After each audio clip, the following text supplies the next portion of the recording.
kick off, lights on, feel the fire. Touchdowns, tackles, rising higher. From UK Twitch, reading USA, NFL, UK, yours is here to play. You do what we break it down. Every big we play, we own the town. Fans unite, the squad's in sight. NFL, UK, yours, bring the fight, break the huddle, hear the roar. NFL, UK, yours is what you came for. NFL, UK, yours, game on.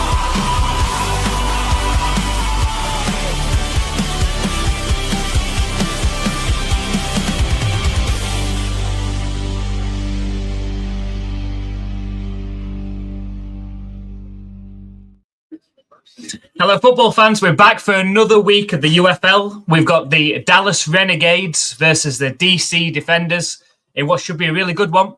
Today, we've got a team that is red hot right now in the DC Defenders and a team that started the season red hot in the Dallas Renegades but have now lost 2 in a row and really need this one to get some momentum back this season. They were starting to slip in the standings now. They were running away with it with the Orlando Storm to start the season. They're 3-0, have now find themselves in 4th position in the standings and being replaced by the DC Defenders, who have won 4 straight now and are looking to make it 5 today. They are the team to beat. And the way that Ta'amu is playing on offense, that defense is playing as well, it's going to be a tough task. You know, Austin Reed for the Renegades, again, had a really good start to this season, but struggled the last game and a half. He's thrown interceptions through 4 last time out and really needs to get something going on offense. We have to put some points up today. We could be in for quite a high-scoring game in this one, hopefully. A close one as well as a neutral. But, I mean, my money's on the Defenders, and I think everybody else voted Defenders as well. But we're ready for kickoff.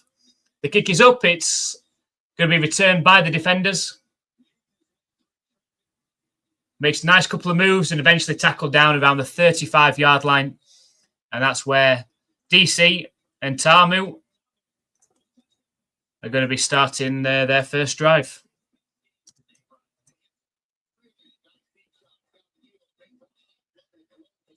Hi, Brian. Thank you very much for joining us, as always. Hope you've had a good week. Let us know who I think you're going for the Defenders in this one. I think you're always against the Dallas Dallas teams, aren't you?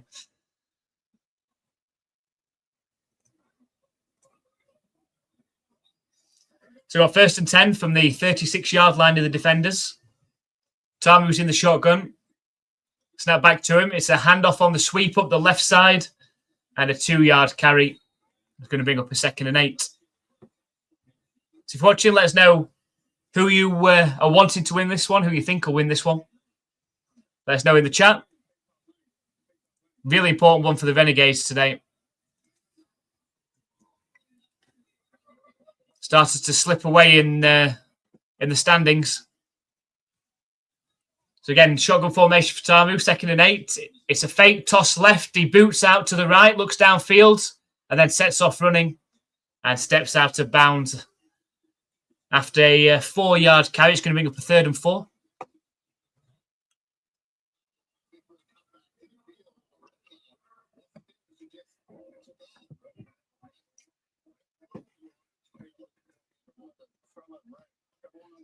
So 3rd and 4 coming up.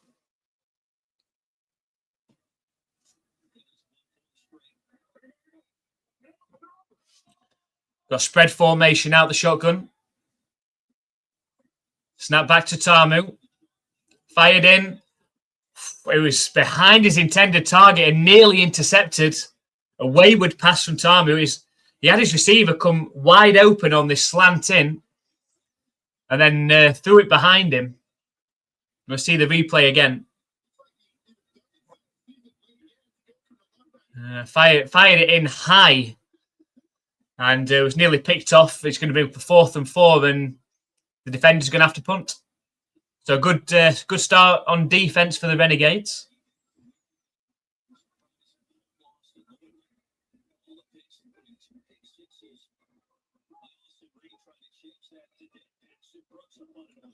Here comes the punt. It's up. It's returnable from the 13-yard line. And tackled down right around the 23-yard line.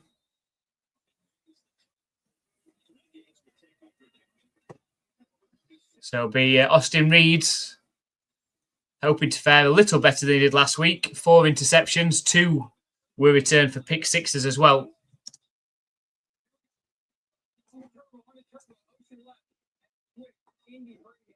So never Texas, or at least for a while, defenders. Texas had 4 of 8 teams once, yeah. They did in spring football. So 1st and 10. It's trips right. Now motion to receive across to the left. It's a handoff up the middle, though. And tough running gains just a yard straight up the middle. It's a cold shoulder for Texas. I mean, the defenders are the strongest team in the UFL right now.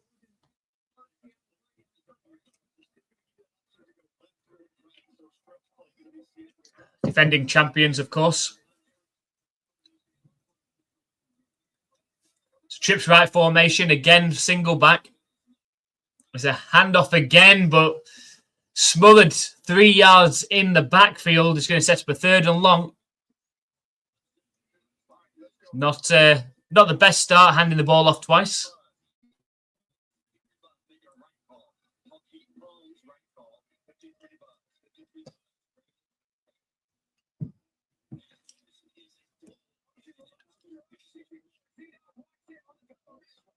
So we've got a 3rd and 11 coming up.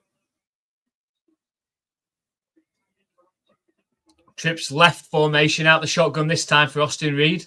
Snap back to him. Deep drop. Fired over the middle. It's caught. But he's going to be short of the line to gain. He's going to be about 5 yards short. And surely the Renegades are going to punt. But we have got a flag.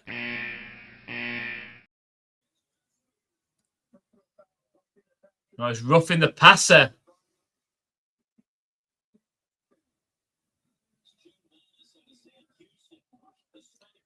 Roughing the passer, so that's going to be a freebie 1st down for the Renegades. Let's have another look. You can't do that these days. It's good hits, but then landed on top of him. You can't drive the QB into the ground. And Austin Reed's had to leave the game. We've got Lennon in at quarterback.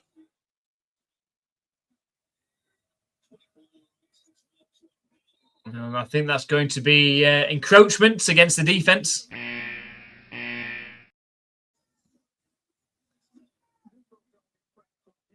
Yeah, neutral zone infraction, 5 yards again for the Renegades. They'll take that all day.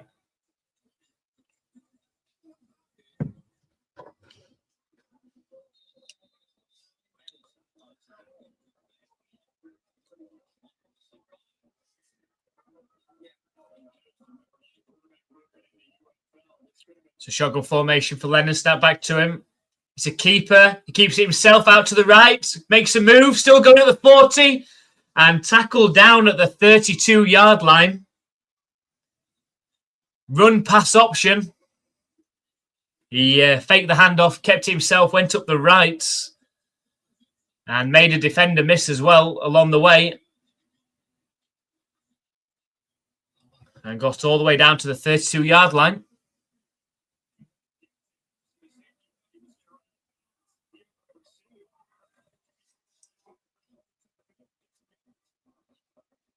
So 1st and 10, out the pistol this time. It's a play-action pass. Lennon scrambles out to the right, breaks a tackle, and then steps out of bounds. And gains 3 yards. Going to set up a 2nd and 7. And Austin Reed comes back into the game. But a good couple of plays there for Lennon.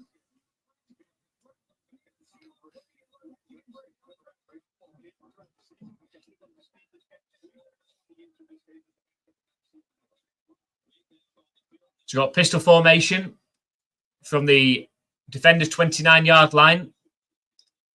Handoff up the right side. Doesn't get back to the line of scrimmage, though. It's going to be a 1 yard loss on the play.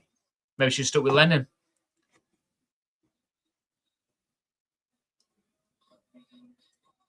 You going for Dallas this game? No, I think DC will win. I think DC will win. I just want a good game though. High scoring, close game.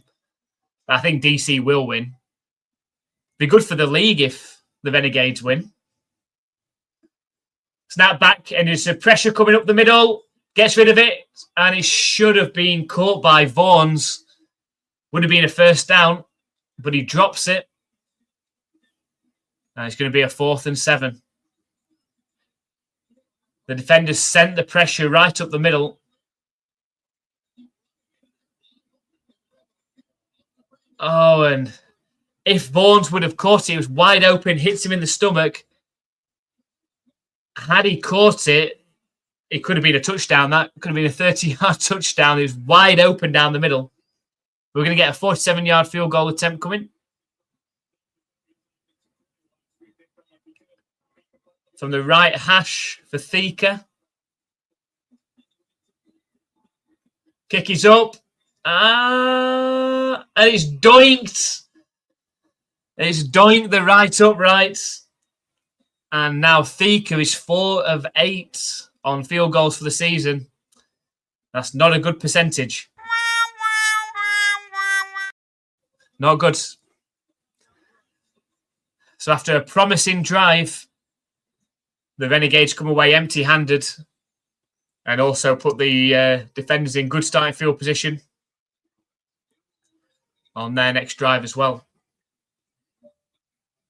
So yeah, I'm not necessarily want the Renegades to win. It'd be good for the league if they did win. I myself, I picked the defenders to win. This one, I didn't have a good week last week in my predictions. I went 1-3 last week. And so far this week, I'm 1-1. Every time I pick against the Battlehawks, they win. And then when I pick them, they lose. So, I picked the Kings at home. I just thought the momentum was going to be with them. But the Battlehawks got the job done. So I'm happy about that. As a Battlehawks fan, I'm happy they got that W and up to 4-2 now. Then we've got the Aviators pulled off the home win against the Gamblers. So that puts them up to 2-4 as well. So we've got 3 2-4 teams in the standings now. And obviously the Stallions alone at the bottom there at 1-4.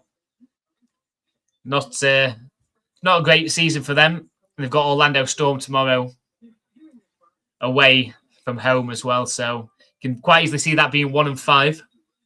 But you never know. But the defenders look like the team to be. I think the defenders after this game will be 5-1. Storm after tomorrow will be 5-1. Then you've got the Battlehawks coming in at 4-2. Renegades could be 3-3. And then obviously the Kings 2-4. Aviators and Gamblers 2-4. Stallions 1-5. So there's obviously a gap developing between the top 4 at the minute, and those teams that are 2-4, they've got to win out. They've got to win out. We've got 4 games left after this one, and I think you're going to need to finish 6-4 to get into the playoffs.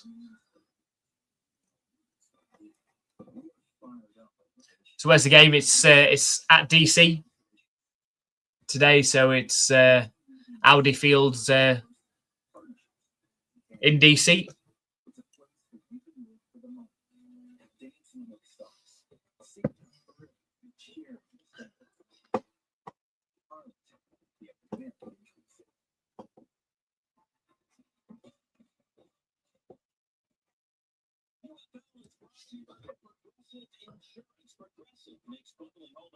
That trophy's cool.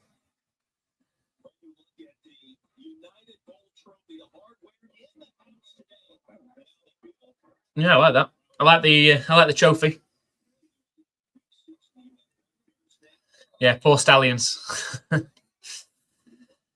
Not gone well for them this season. Might be a one and done for AJ McCarron as coach of the Stallions.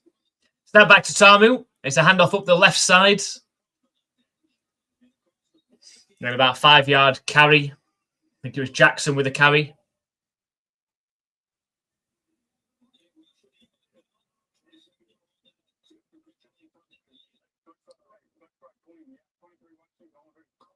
So we'll bring up a 2nd and 5.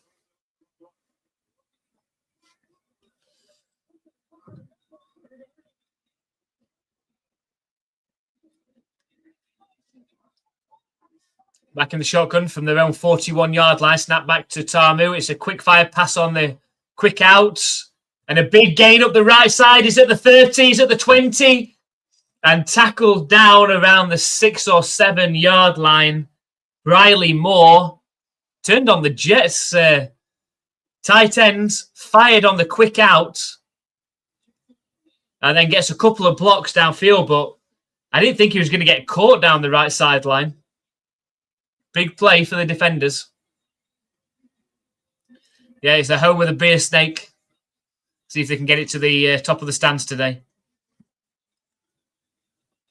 So we've got 1st and goal coming up for the defenders.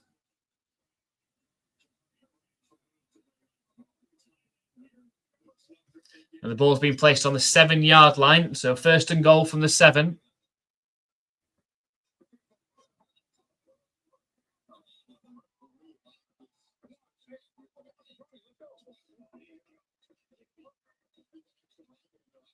So it has to be moved back to the 8-yard line now, in fact. We've got single back formation.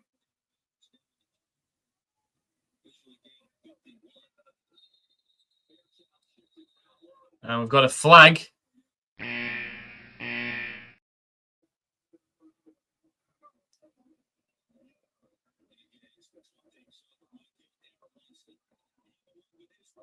And the Renegades called a timeout.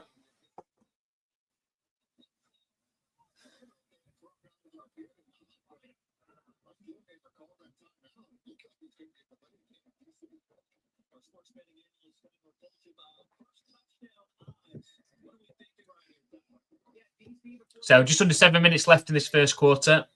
Score still tied at 0.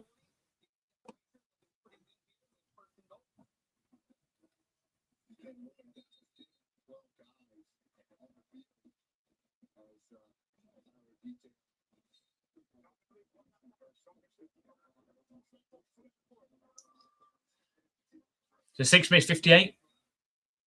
And we've got a 1st and goal coming up for the DC defenders.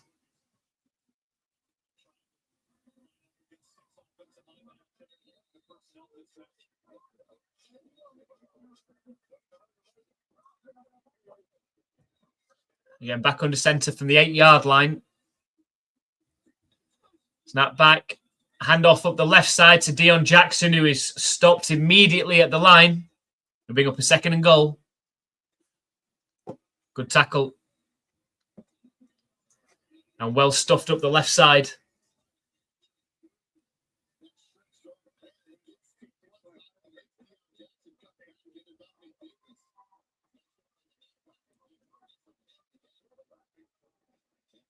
So here we go on 2nd and goal. It's back in the shotgun this time. 2 receivers out to the right. Snap back to Tamu. He's looking to pass. Fires towards the end zone. And it's caught in the end zone for a touchdown for the DC defenders. Ezukama with the touchdown. Touchdown! Fired in from Tamu. Ezukama, a 7-yard touchdown reception in the middle of the end zone. It was fired in from Tamu. High. But went up and got it. Back shoulder throw. Got 2 feet in comfortably. And the defenders take the lead. So here comes the extra point attempt from the left hash. And it splits the uprights. The defenders lead 7-0.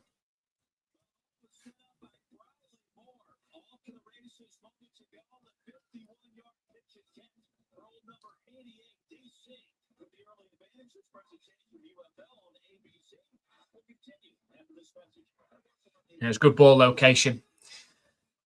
Good ball location from Tamu on that pass. Back shoulder, where only his receiver could get it. Good catch. Touchdown, DC.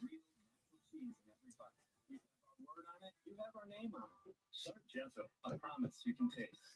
Look, I've got to tell you, I'm rich to big business and bottom line. So great, 10% gain, just like with your commercial water insurance with Geico. It's going to sound a great. Okay, touch this.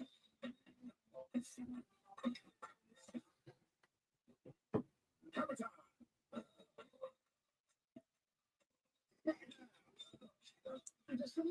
It feels good to get your savings on. He's very helpful. It feels good. They're too easy. It did look too easy on that drive, and they've got to. Renegades can't let DC get 2-3 scores ahead in this game. It'll be very, very difficult to come back, and that's where the mistakes are going to come. The interceptions, the turnovers are going to come if they allow the defenders to score points.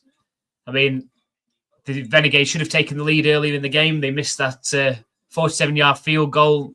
Got to be putting that through. I won't be surprised if Renegades, unless Thika,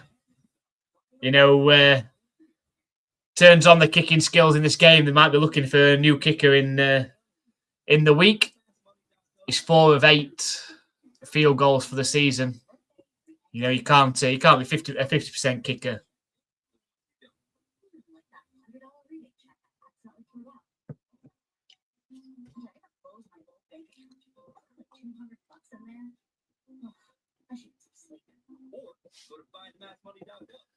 Search your name and claim anything that's yours. It's faster to count the sheep and you'll sleep better too. I've heard stories from guys who want to see that one rescue that. It is very easy going. It's very. So we're interested to see what the Renegades can put together on the next drive. And that really need some points. Get the confidence up. Austin Reed got hit quite hard, came out the game for a couple of plays. Lennon came in and did well, got them into field goal range. Then Austin Reed came back in and the drive stalled. You just feel like Austin Reed might be a bit of a gunslinger that if they are behind, he's going to start taking those risks. And it didn't pay off last week.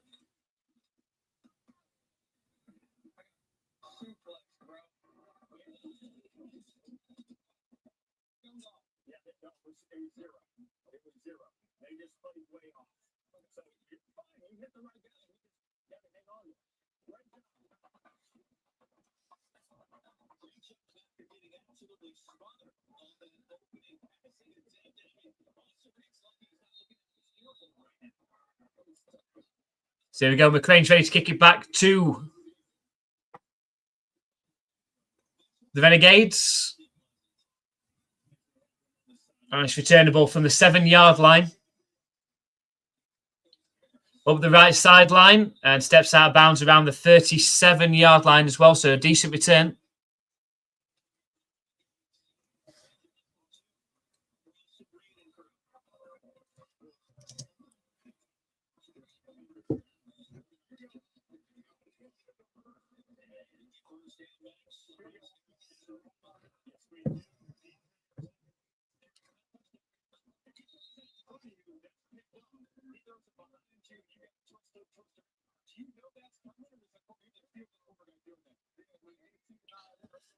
High formation. Bootleg out to the left, thrown by Reed. And it's too far in front of his intended target. Incomplete.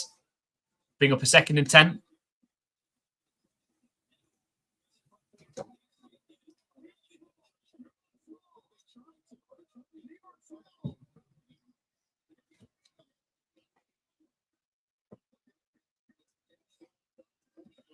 So 2nd and 10. Handoff up the left side. It's just a 1-yard carry, though, for Hunter. Now we've got a 3rd and 9 situation. I won't be surprised DC sending some pressure here as well.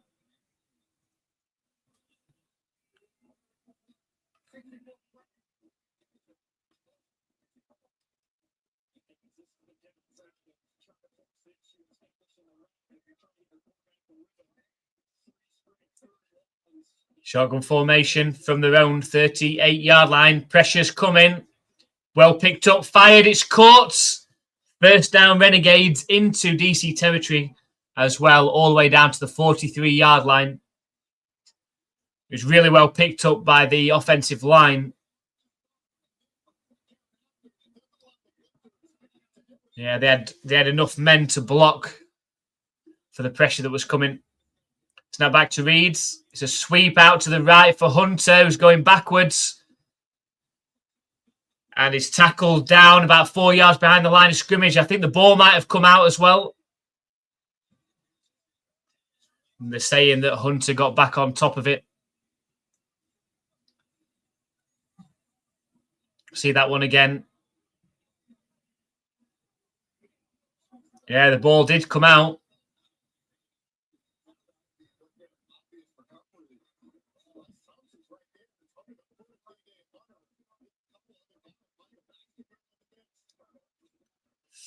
It's close.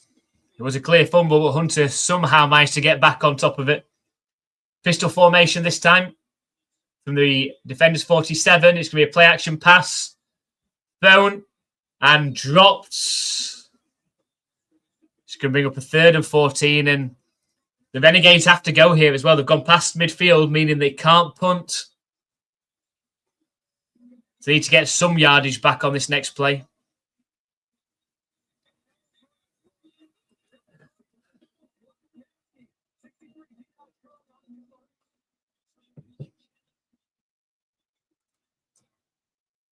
So 3rd and 14.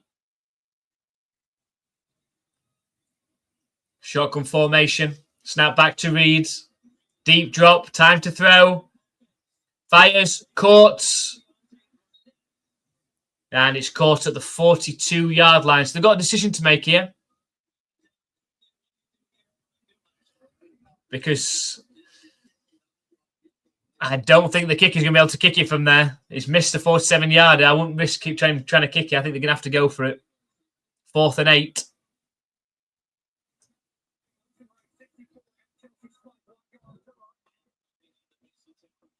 So 3 minutes left in this first quarter. And the Renegades need to try and convert a 4th and 8 from the defender's 41-yard line. Trips left formation. Snap back to Reed. Looking to pass. Fired. And it ends up falling incomplete. It was into a tight window. Could have been picked off as well. But the defenders force the turnover on downs.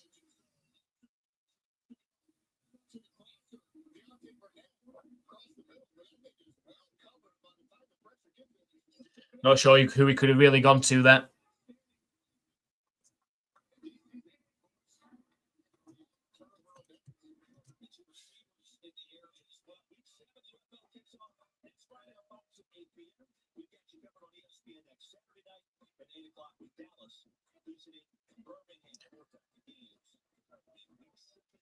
So what did you think of the Aviators winning?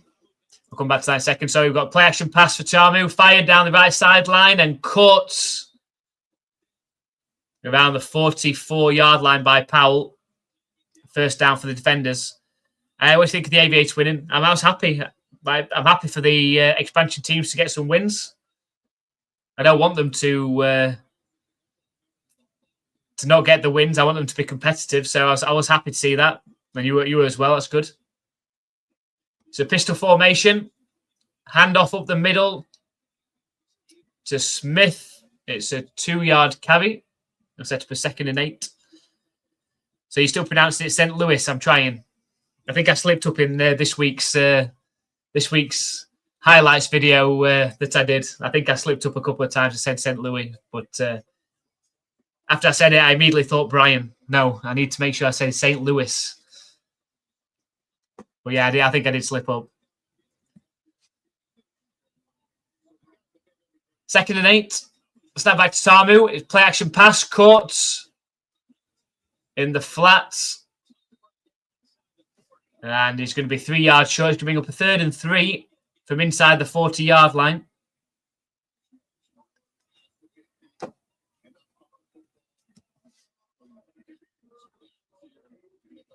So third, 3 minute and a half left in this first quarter. Defenders on top.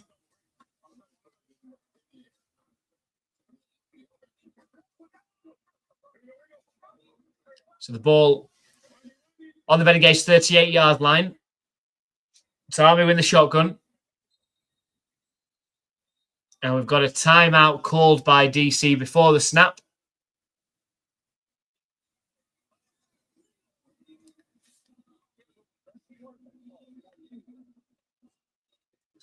So I didn't even know this game is on. Your breaking news, my man. Well, you're welcome. Delivering the news. Hope you're good. Are you a DC fan, Renegades fan? So good man. I'm trying. Although I probably will slip up in this week's video as well.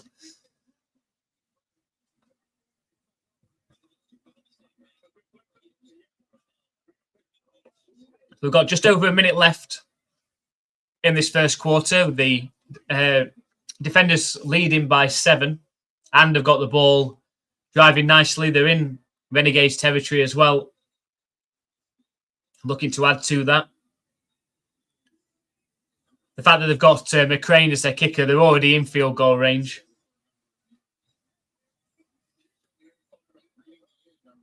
So the ball is on the Renegades 38-yard line. Tamu's in the shotgun. Snap back to him. It's a fake toss left. Keeps it himself up the left. Oh, yes, it's a first down as well. It was a fake toss right. He kept it up the left and ran in for the first down.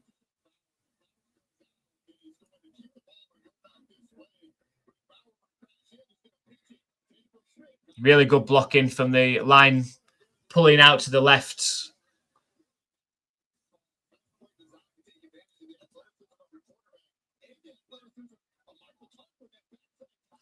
So 1st and 10. Snap back to Tamu. It's a handoff up the middle to Smith. But it's pretty well stuffed right at the line of scrimmage. It's going to bring up a 2nd and 10.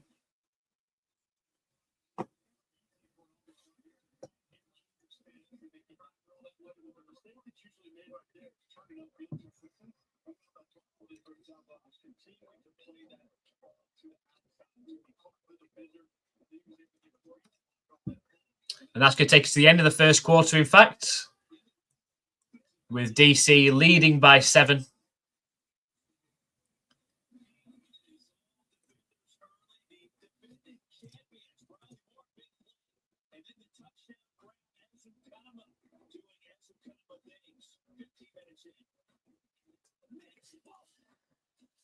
So second quarter will be coming up shortly, and the Renegades got to get something going. They have to keep the defenders out of the end zone here. At worst, a field goal.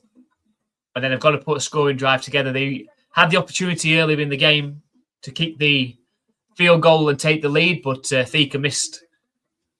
Doinked it off the right upright from 47 yards. And then DC took full advantage on that drive. Went down the field. Touchdown pass from Tamu to Ezukama.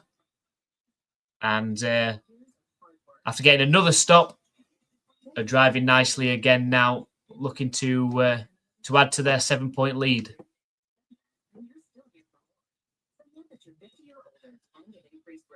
And they've got a chance to separate themselves a bit with a win today. The DC defenders currently tied at the top of the standings, 4-1 with the Orlando Storm.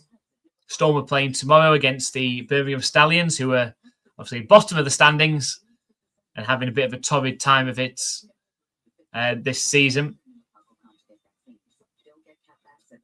It's hard to see. The Stallions winning that one away from home, but you never know.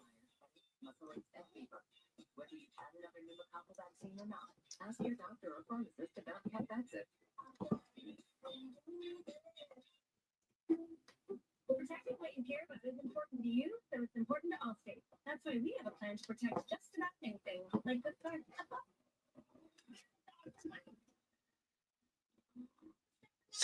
Shankopotamus, is that for the field goal from earlier on? Is a you've got to be kicking that through 47 yards from the right hash. I didn't even know if it was going to reach. Actually, hit quite low down on the post as well. And these kickers that have got the bigger legs, the Kings kicker, and you've got obviously McCrane for the DC Defenders, McCann for the St. Louis Battlehawks. There you go, St. Louis Battlehawks as well. They're a crucial part of your team in the UFL. You've got a kicker that can consistently give you 3 or even 4 points, as McCrane has done a couple of times for the Defenders this season. But we're back for the second quarter.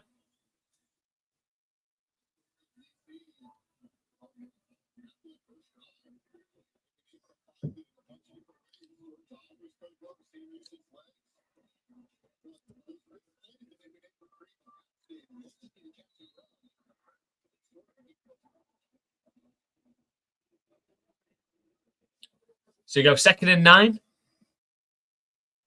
Shotgun formation. It's spread formation as well. Snap back to Tamu. Deep drop. He's hit as he goes to throw. It's a clear fumble as well.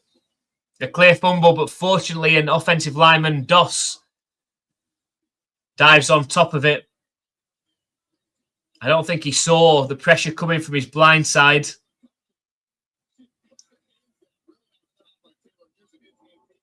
But it was well recovered by the defenders. Clear recovery.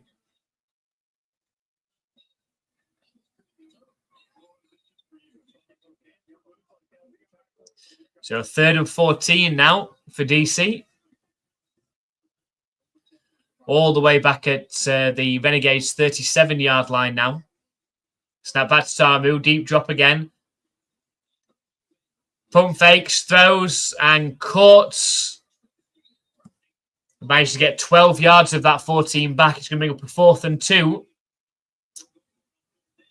And will DC go for it or take the field goal option?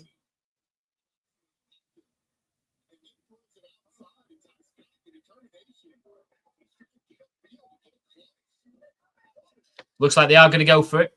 4th and 2.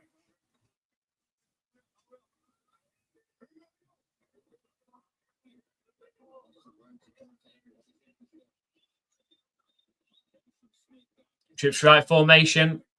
Snap back to Tamu. It's a handoff up the middle. And Smith carries the ball for 4 yards and a 1st down for DC.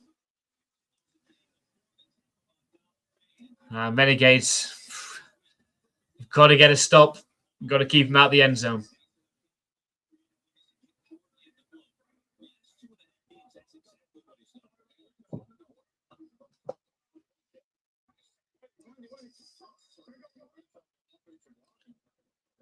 So trips right formation out the shotgun from the Renegades 21-yard line. It's a handoff up the left side, going backwards. Smith is tackled down somewhere between 5 and 7 yards behind the line of scrimmage, but we have got a flag.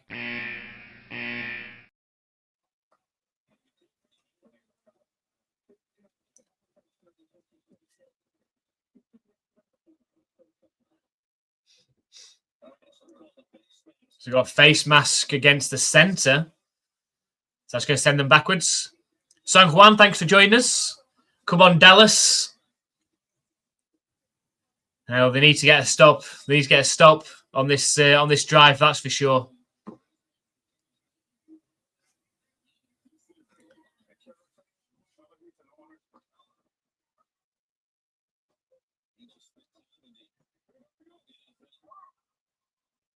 So that's put them at 1st and 25 now. Snap back to Tamu. Scrambles out to the right. He's got time now. And then sets off running himself and just gains 2 yards. Takes the ball inside the 35-yard line.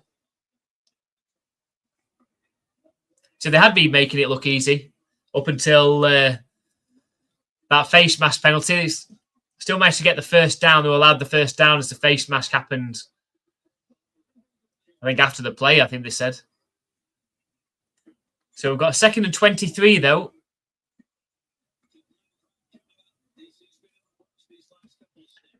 So 2nd and 23 from the Renegades 34-yard line.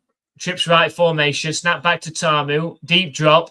Fire towards the right sideline. It's caught and pushed out of bounds just 2 yards away from the line to gain.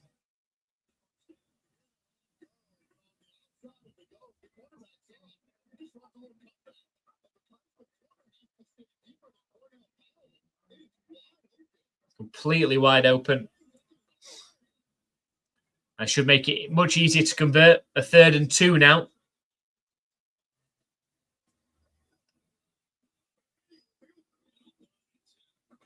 And a play action pass, lofted pass from Tamu.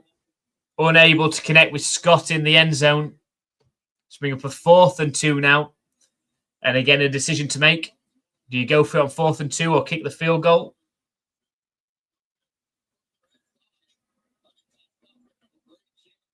Just a bit too high and away on the pass. Incomplete. It's a 4th and 2. It looks like the offense is going to stay out there as well.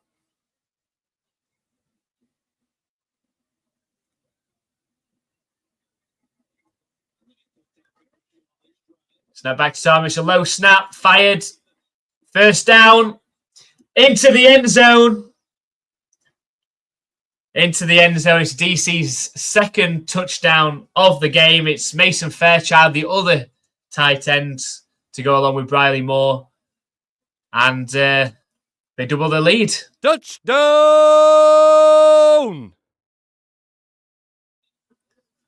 We've seen that play, similar play, a couple of times today now. That flat route, quick out to Fairchild, gets the stiff arm in there and steps into the end zone. Comfortable. And that gives DC a 13-point lead. Tamu's 2nd touchdown pass of the game as well. So here comes the extra points. Straight down the middle for McCrane. And the defenders lead 14-0.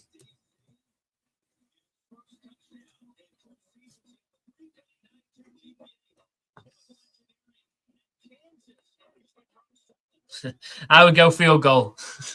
And then quickly followed up with, what do I know?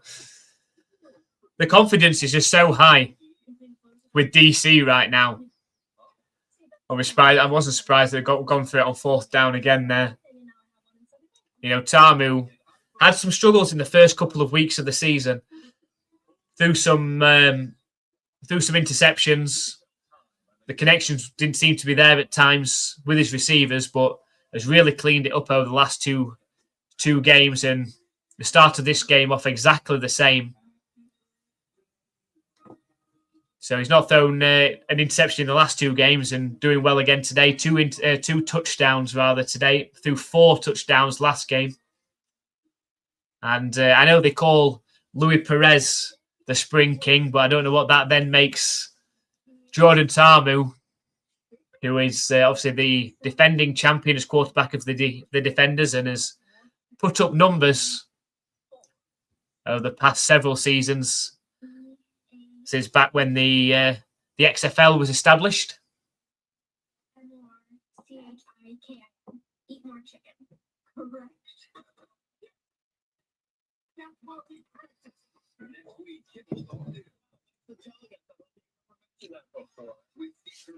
Jerry Roll, Nicole Byer, John Mulaney, Mike Tyson, Asa Gonzalez, Katrina Bell, and so much more. Jimmy Kimmel Live, new next week on ABC. You've provided all. There's no challenge you can't take on.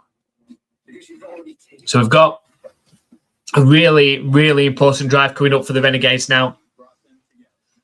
Have to get some points on this drive, or you feel like this could be a runaway today for the DC Defenders. Can't afford to give them the ball back with the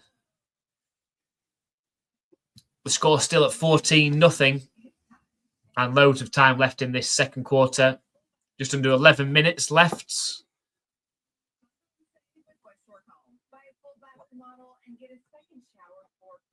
But you've got Jordan Tamu today so far in today's game. Has the perfect QB rating as we currently stand. 7 of 9 for 123 yards, 2 touchdowns, no interceptions, 158.3.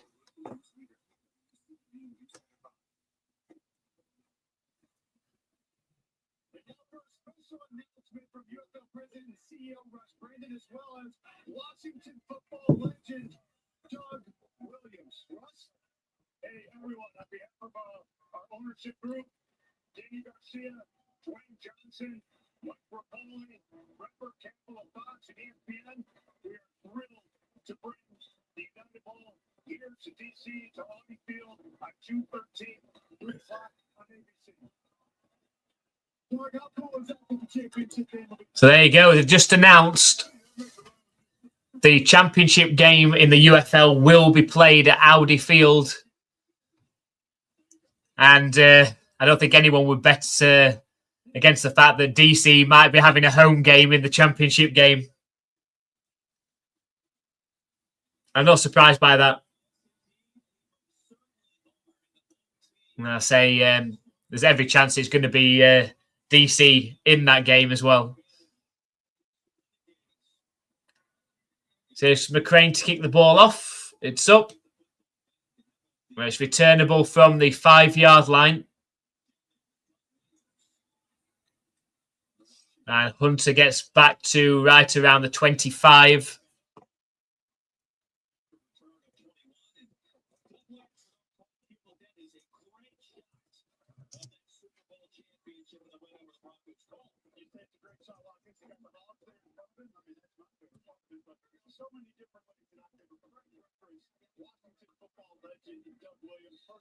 So 1st and 10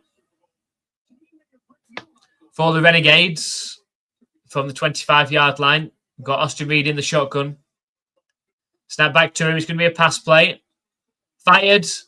Intercepted at the 40, at the 30, at the 20, and tackled down at the 18. And it's exactly what I feared would happen. I said this not too long ago that if they got themselves too far behind, a couple of scores down, I could see Austin Reed trying to force one. He seems to be a bit of a gunslinger. It was working in the first few weeks when the Renegades were running away and piling the points on. But over the last couple of weeks, when they found themselves behind or in close games, he's tried to force them. And he's done so again. He threw a very similar interception last week, one of his 4. But that's a poor throw. It's a poor throw.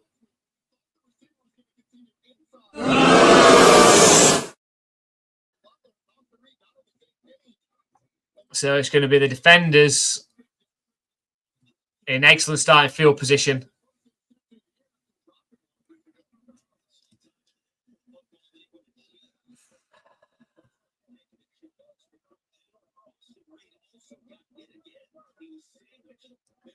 So they started from inside the red zone. The defenders. It's a end around to the right side.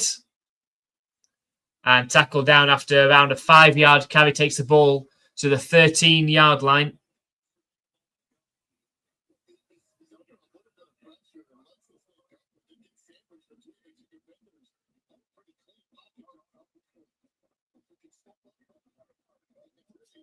They've got to be a bit concerned with Reed. Hasn't had a good last game and a half, and then that was before today's game. Just thrown an interception there. That's 5 interceptions in the last game and just over a quarter. It's a handoff up the middle to Jackson. Carries the ball for 2 yards. Going to set up a 3rd and 4.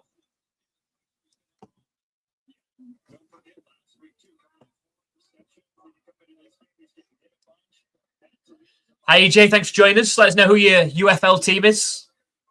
Are you Dallas? Are you DC? Yeah, uh-oh.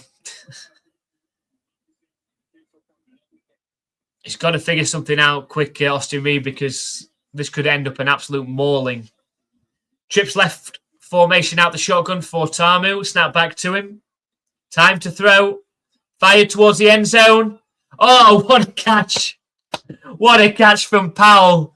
seemed to have a defender all over him, just stuck one arm out and just caught it nonchalantly. And that's another DC touchdown. Touchdown!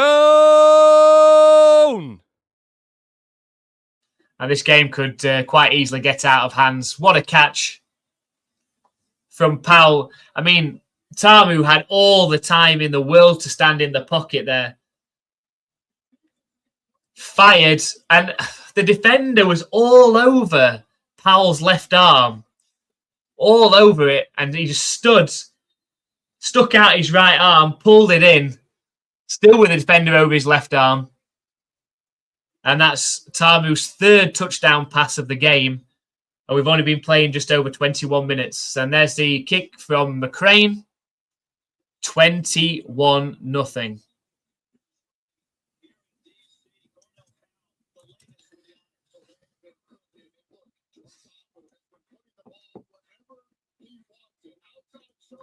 So I haven't watched UFL yet. Just patiently wait for this September for the 49ers. I mean, were you happy with the draft for the 49ers? Happy with how that went?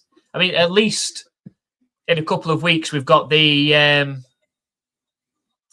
least we've got the schedule announcement coming. So that's something to keep us going a little bit longer. But then we've got that big gap then from May till really, late July, August, when we start getting the proper pre-season happening. So at least we could talk about the schedule for a bit and start making our predictions on how well or how terrible our teams are going to do. So what is a blowout? Well, I think we're about to witness one because I can see Austin Reed coming out and doing exactly the same. I can see another interception coming on this next drive. And you've got to be concerned if you're the Renegades because you've just traded away the Spring King, Louis Perez, who was the backup quarterback. And this might be a situation where they would have liked to still have him sat there on the bench to put him in and just calm things down a bit. It's not been a good few weeks for Austin Reed after he started off red hot this season. I mean, there was a lot of people, including ourselves, that were talking about an NFL team potentially taking him into training camp. But it's not looked good. It's not looked good over the last couple of weeks. And they just need to keep him calm. They need to get some completions going, get his confidence back. So the last thing they need now, the Renegades, is to throw another interception, worse, a pick six, and find themselves even further behind. They're 21 points down away from home. It's not looking good. It's not looking good for Dallas. So CFL and college. Is that for before or over the summer? That's something. That's something. It's not something that we follow. I mean, what we have got some soccer. We've got some soccer over the summer months, haven't we? We've got the World Cup at least. So that'll give us some entertainment for June and for half of July as well, I think. So that'll burn that time and give us the some sports to follow there. Obviously, we're obviously from England, so hoping that England can finally get over the line. I don't think they're going to this year, though. I don't think they're going to. I can see them getting knocked out in the quarterfinals, something like that. I don't see them competing in the final this year. But obviously, the US will be playing in that as well, hosting this year.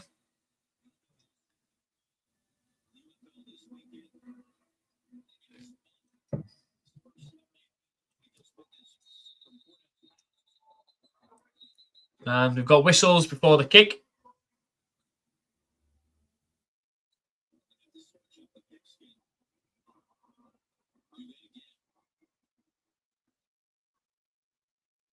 I think McCrane's going to have to kick it again.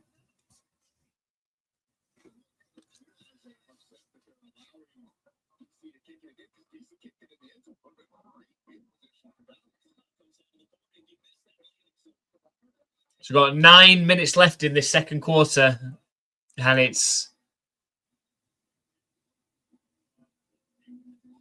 such a key drive. Coming up with it's returnable from the 5-yard line. Up the left sideline and steps out of bounds around the 35-yard line.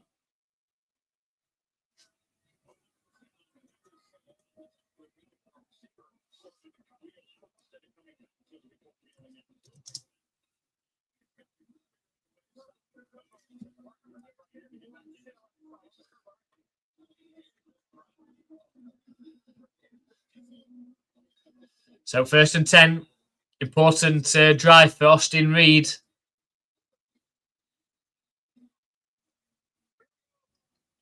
Austin Reed in the pistol. From his own 35-yard line, snap back to him. He's looking to pass. Dumps it off. Oof! And really sets Hunter up. Hunter was out of the backfield through, but as soon as he caught it, he had a DC defender player to hit him straight away. And it ends up being no gain as well.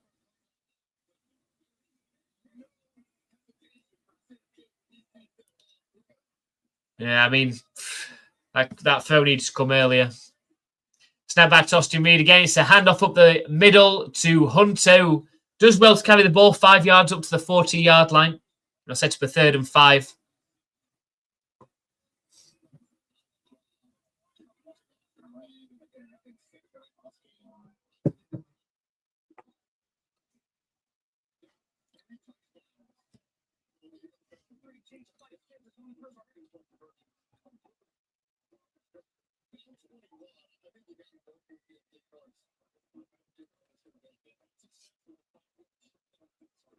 Snap back to Austin Reed. Deep drop.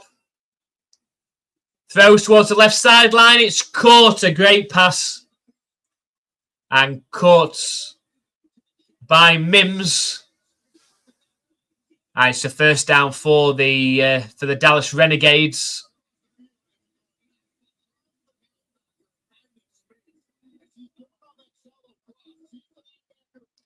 And caught to the 45-yard line. Just what the Renegades needed. It's going to be a handoff on 1st down. And good hard running again from Hunter. Carries the ball 6 yards. Set up a 2nd and 4. As a neutral, that's what we need. We need the Renegades to put some points up on this drive.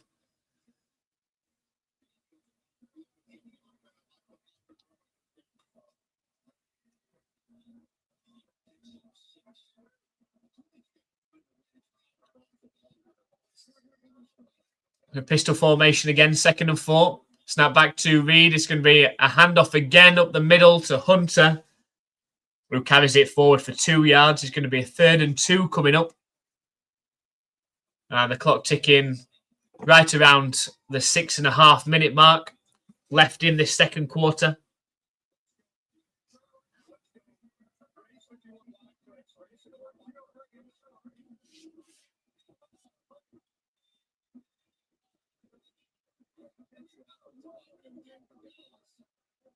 It's a single back formation.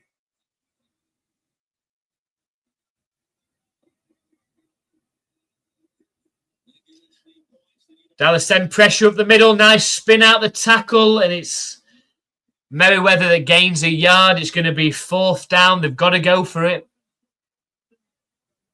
It's going to be 4th and a yard. They're going to have to go for it. And they really have to convert it.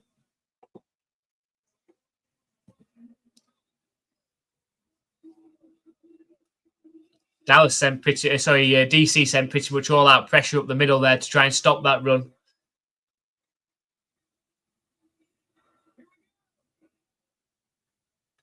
Back in the shotgun. Dallas showing pressure again. So DC showing pressure, but they don't get there. They don't break through the line. And Merriweather carries the ball 3 yards up the middle. 1st down, Dallas. And they keep the drive alive.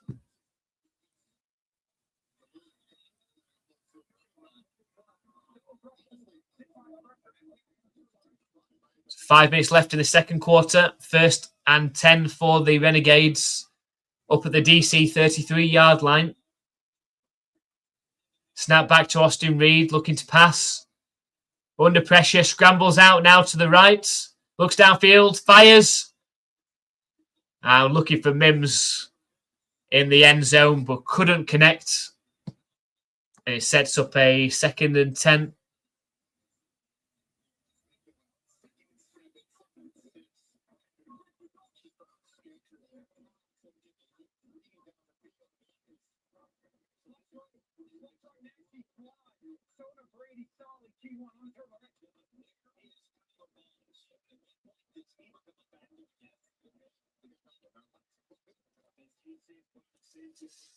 So 2nd and 10. It's a handoff up the middle. And a good carry by Mayweather. Looks like he's got 5 yards up the middle. Going to set us up a 3rd and 5 now.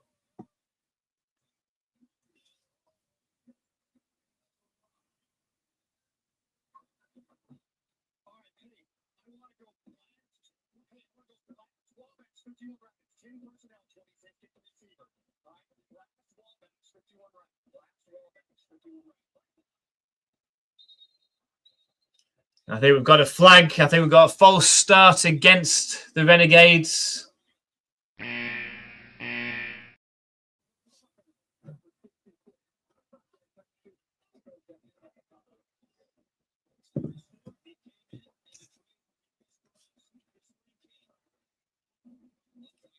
Keep yourself alive. Sounds like a song. You've got to. They have to. They have to get into the end zone, really. Give yourself a chance.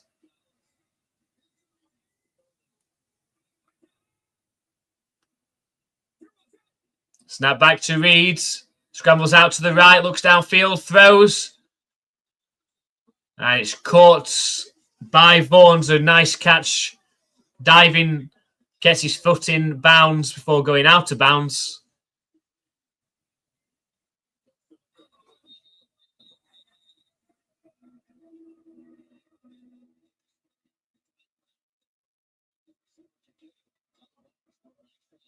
Yeah, did a really good job.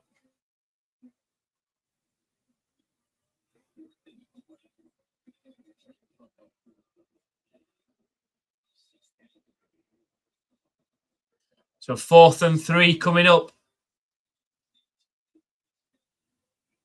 Another really big play for the Renegades with 3.5 minutes left in this 2nd quarter. Can they convert?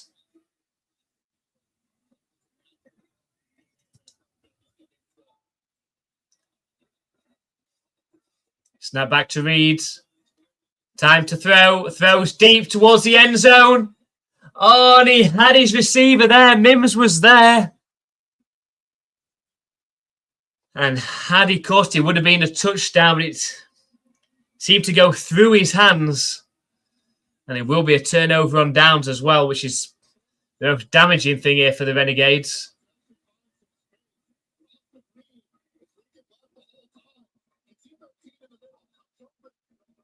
The defender got his hand in there anyway.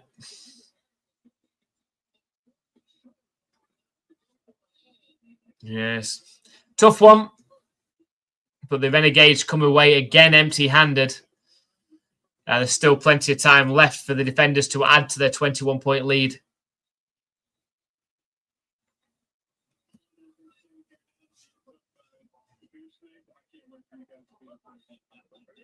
There's 3 minutes left in the 2nd quarter. Snap back to Tamu. It's a handoff up the middle. Does well to break tackle. The ball's out. Unfortunately for the defenders, it's recovered.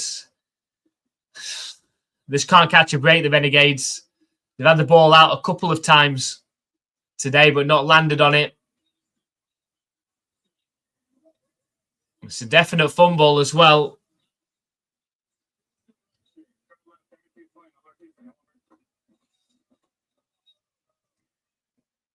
So 2.5 minutes left. Could be the last play before the 2-minute warning. We've got spread formation out the shotgun for DC from their own 38. Snap back to Tamu, looking to pass, fired. And caught at the line to gain. It's going to be a 1st down just at the 48-yard line. And that's likely how it's going to finish before the 2-minute warning.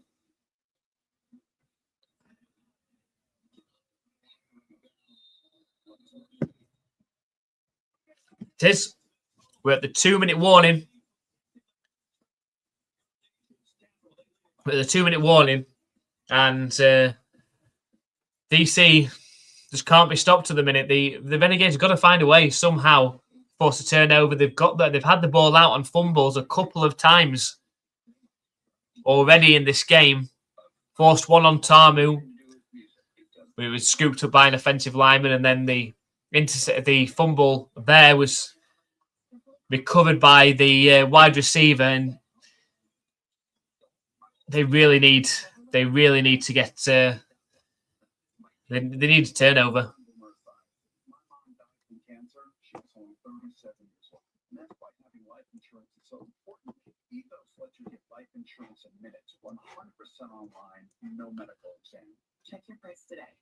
I mean, if you're looking from a positive standpoint for the Renegades, they do get the ball to start the second half.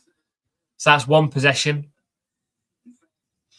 So they can't afford to be going in more than 24 points down, really. That would be incredibly difficult to make any sort of comeback when you can't consistently get stops. And you've got a quarterback at the minute low on confidence. You've got to get a stop here, or even better, a turnover. Just while we are at the break, just a bit of self-promotion, if you will. So if you would like to join and become a member of the NFL UK Ops Huddle, the NFL UK Ops community, you can do that on YouTube by hitting the join button that's just below the stream. I'll put the link to that in the chat as well.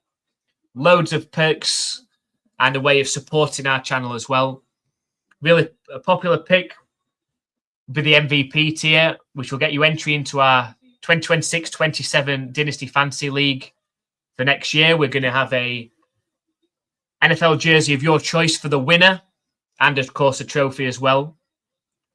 So if you want to show that support, hit that join button and come and join us in the NFL UK Ops community. Make sure you're already subscribed, liked on our YouTube channel as well, and come and join us where we produce NFL content all season long and UFL. All fans are welcome. So we're back after the 2-minute warning. Snap back to Tamu. Scrambles out to his right. Looks downfield. Throws high and incomplete. They'll set up a 2nd and 10.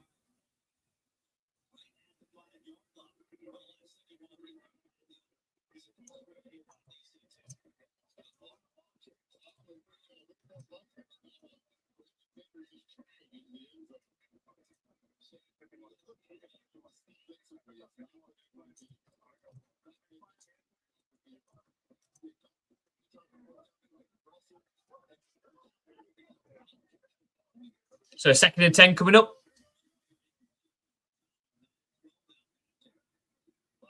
Got an empty backfield for Tamu this time. Snap back to him. Deep drop, fired to the flats, but well tackled right at the line of scrimmage. And that's going to be a 3rd and 10 from the 48 now. The Renegades decide not to call the timeout, which is interesting.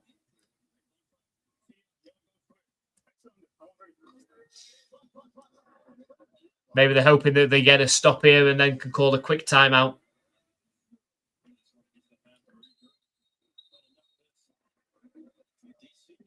DC have called their timeout, the 2nd timeout of the half, with 1 minute and 12 seconds left in this 2nd quarter. Facing a 3rd and 10 from their own 48.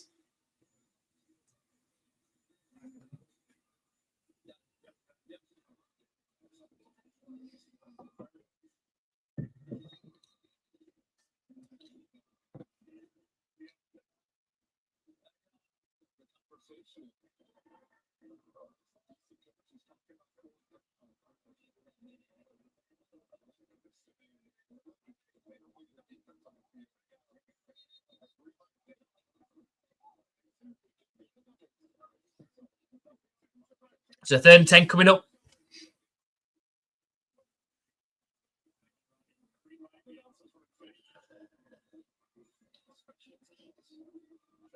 So it's been a great game for Tamu so far. 10 of 13, 144 yards, 3 touchdowns, no interceptions. Looks like the Renegades are sending pressure. Well, that could be a flag for an offside. Could be a free play, this one. It's caught anyway for a 1st down. All the way down to the 34-yard line of the Renegades. Big mistakes. Mistakes after mistakes are piling on top of each other now.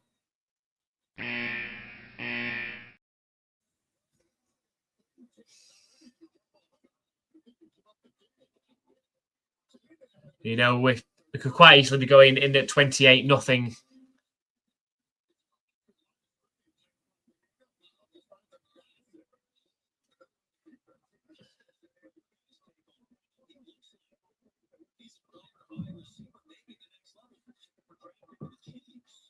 So 1st and 10. Snap back to Tamu. Looking to pass. Fire towards the right sideline. Just too far and away from his intended target, Sanders. Incomplete. It's going to set up a 2nd and 10.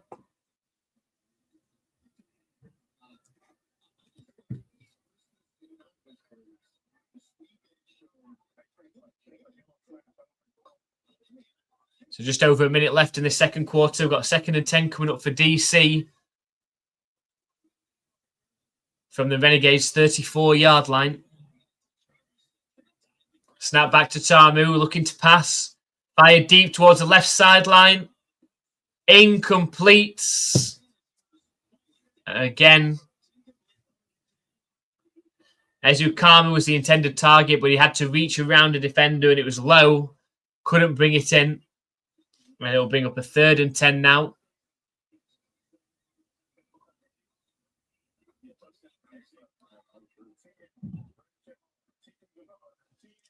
So can DC keep this drive alive, or will the Renegades finally get to stop?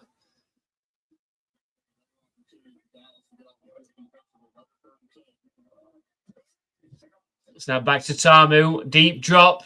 Buying himself some time. Starts scrambling around in the pocket. It gets brought down for the sack. A 4-yard loss. And the Renegades are letting the clock run. Which is interesting.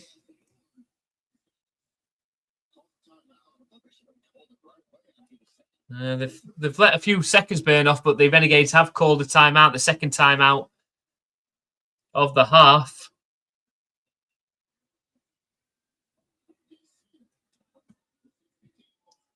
So he's been sacked 16 times. Tamu, which is the most in the UFL. It doesn't help when you get sacked 7 times in the 1st game of the season against St. Louis, but if you take that one away, he's only been sacked 9 times in 5 other games. Doesn't sound so bad then.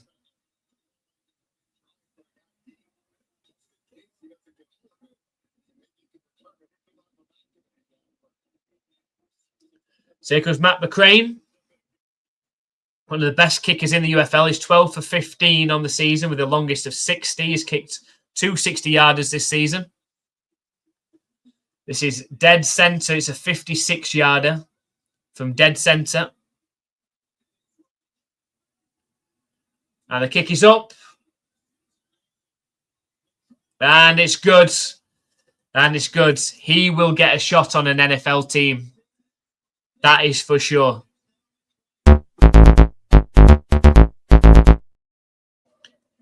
Someone will give him a shot. I know he's consistently kicked long-range field goals. And yes, I say someone's going to give him a shot. Defenders now lead by 24 with not much time left in the 2nd quarter.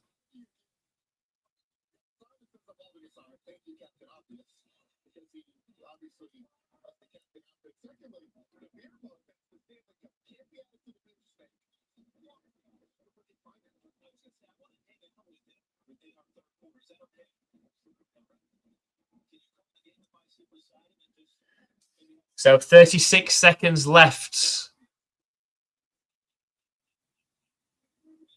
for the Renegades to try and do something, I suppose. Be an absolute disaster if they turn the ball over.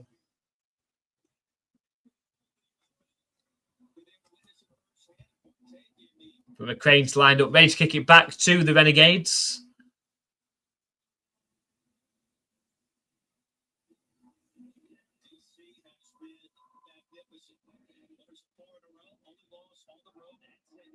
And the kick is up. It's returnable from the 2-yard line. And tackle down around the 26-yard line. And not much time for Austin Reed to work with.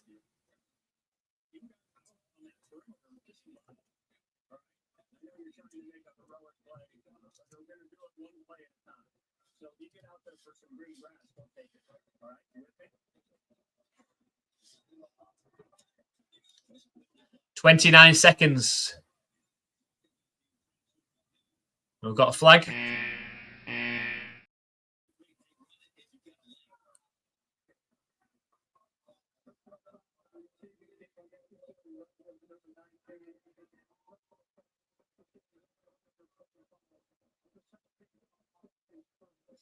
Got an offsetting penalties, personal foul from both sides. So it really didn't mean anything in the end. We've got 29 seconds, which is what does matter. And how aggressive are the Renegades going to be in this 29 seconds? They are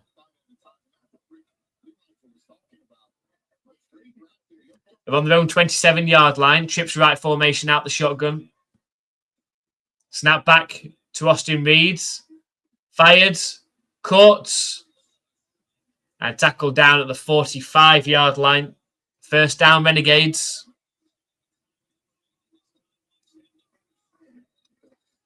Yeah, something is better than nothing. We'll see. And it's spiked with 22 seconds left. 22 seconds left on the clock in this second quarter.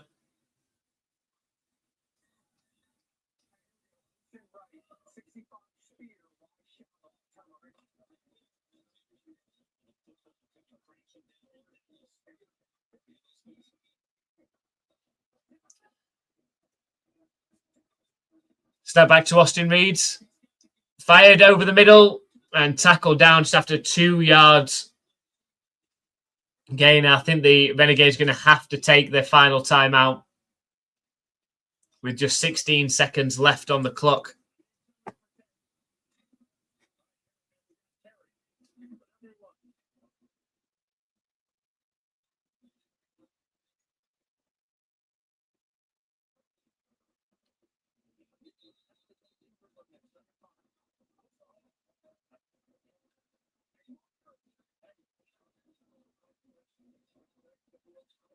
So we've got 3rd and 8 coming up with 16 seconds left for the Renegades.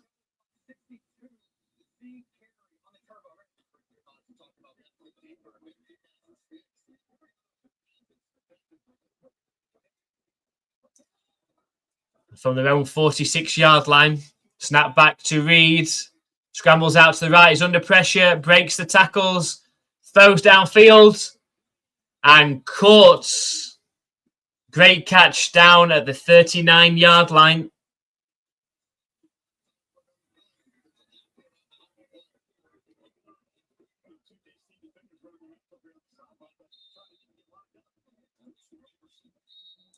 And spikes the ball. This would be a 56-yard field goal attempt from here. That's a long kick.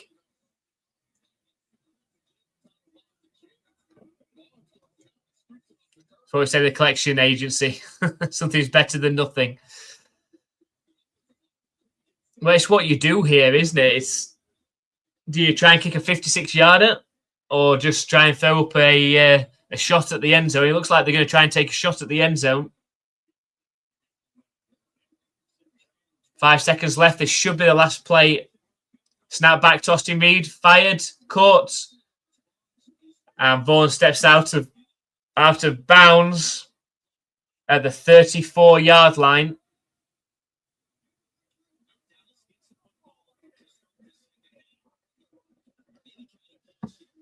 So they've made it a shorter field goal attempt.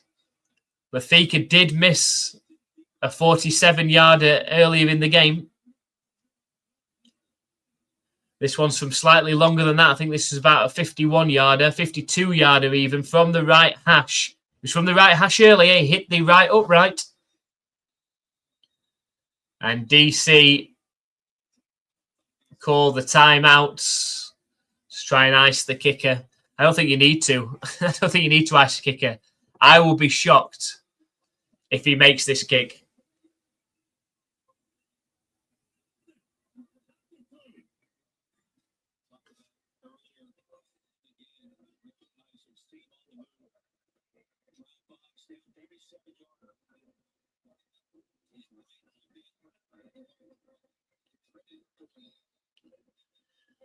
I'll be surprised. I'll be surprised if he kicks this through. I don't have the confidence in him.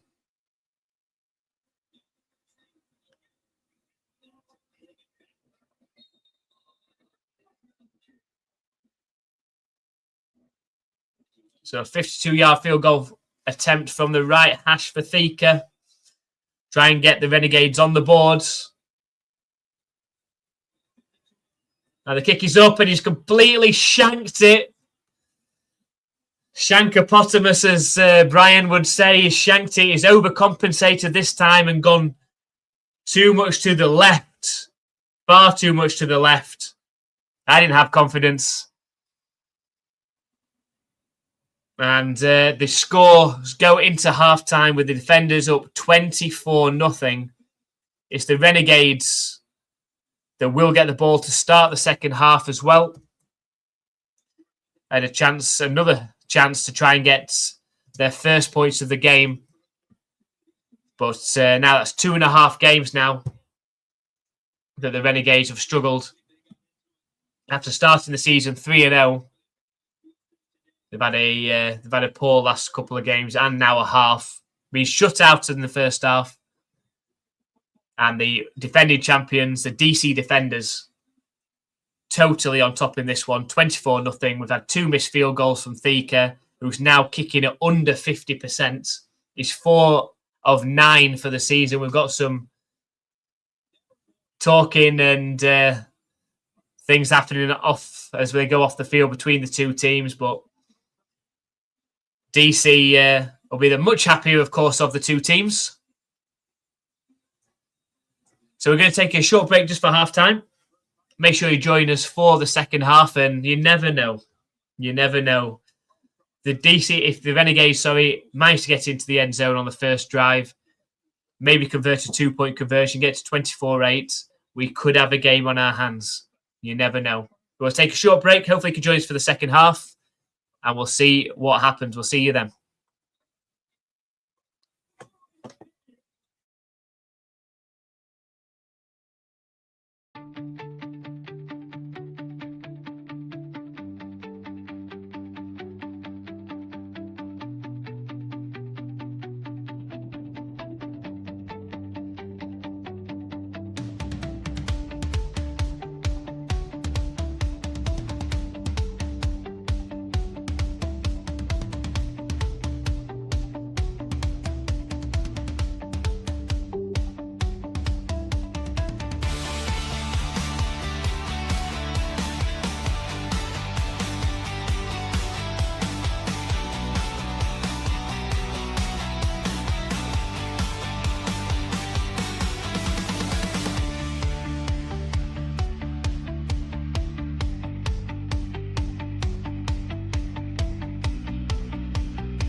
kick off, lights on, feel the fire. Touchdown, tackles, rising higher. From UK Twitch, reading USA, NFL, UK, youngsters here to play. You do what we break it down. Everything we play, we own the town. Fans unite, the squad's in sight. NFL, UK, young, bring the fight, break the huddle, hear the roar. NFL, UK, young, is what you came for. NFL, UK, young, game on.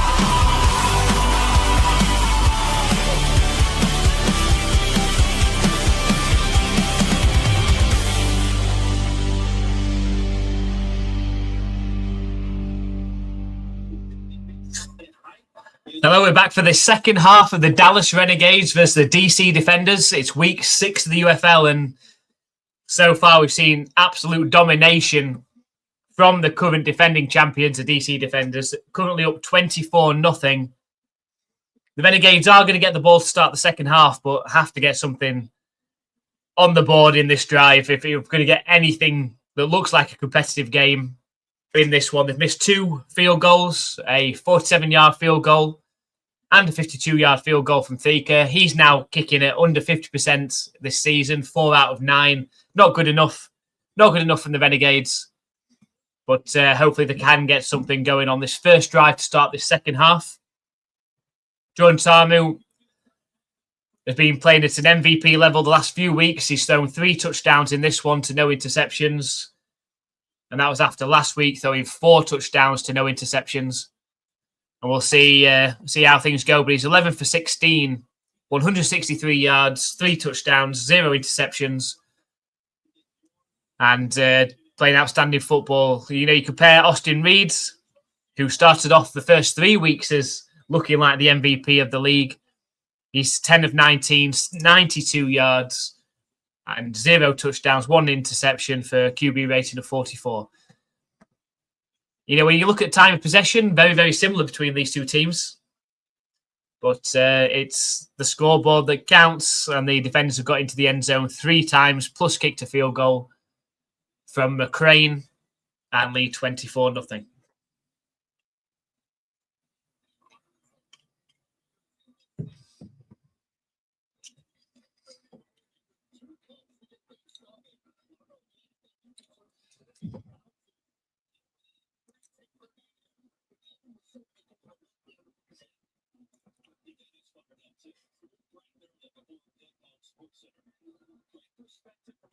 So we're ready for the kickoff. It's going to be McCrane kicking the ball off to the Renegades.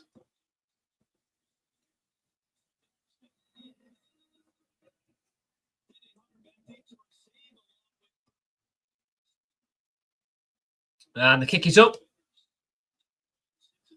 It's returnable from the 15-yard line.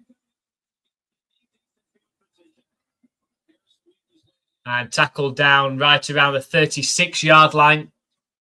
So a decent field position to start for the Renegades. Got to make it count.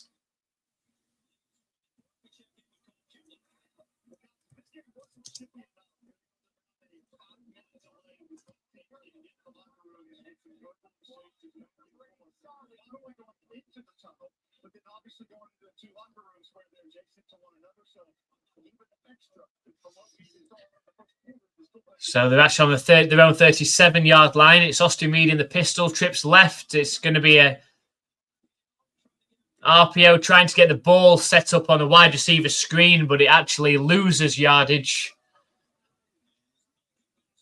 So a 2-yard loss on the play. It's going to be a 2nd and 12 coming up. So not exactly what they scripted up to start the second half.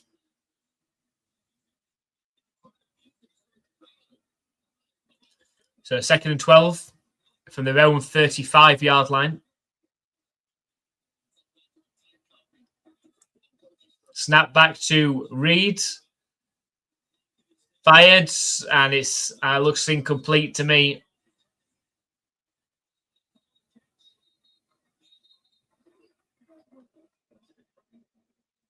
Sure, that's an incomplete.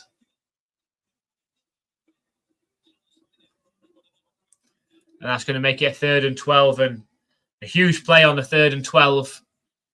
Yeah, clearly a incomplete.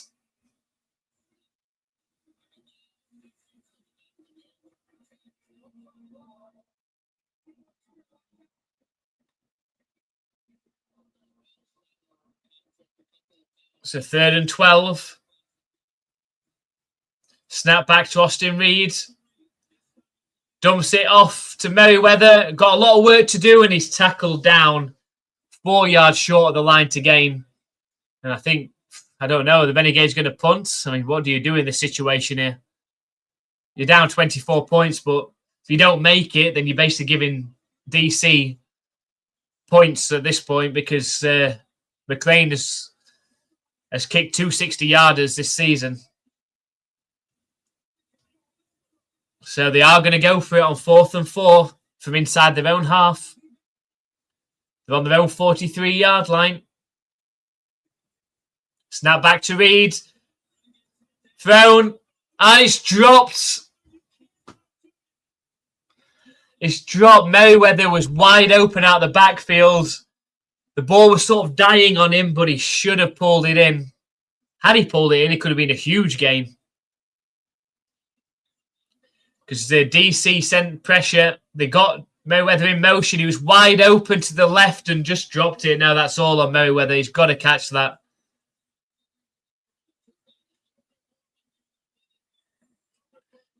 So yeah, I think he's not happy with Reed for not getting enough power on that ball. It just means that DC have got the ball in already in field goal range now.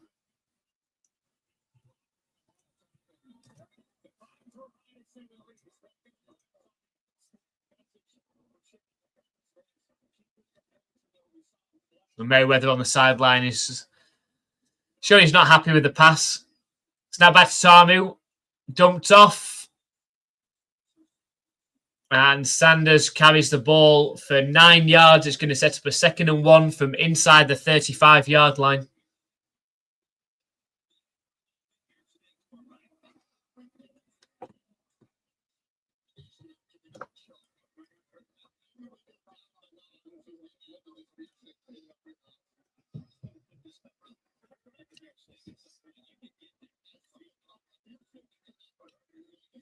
So 2nd and 1. Does pass off to the left to Sanders again, who's pushed out of bounds after 3-yard carry. It's 1st down DC. And the way this game's going, you can see the defenders putting 50 points up on the board, and not sure whether the Renegades will score more than 10 at this point.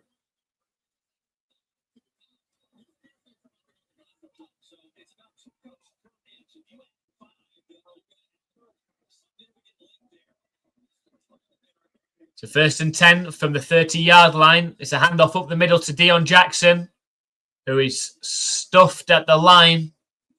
It'll set up a 2nd and 10.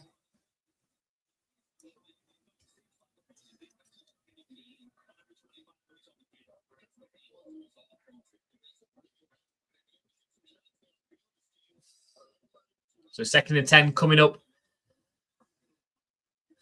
Can the Renegades force a turnover, get a stop, something, anything? So in the shotgun type formation, snap back to Tamu, who's looking to pass. Under pressure though, and taken down on a huge sack that forces him back about 12 yards. It's going to be a huge 3rd down coming up now.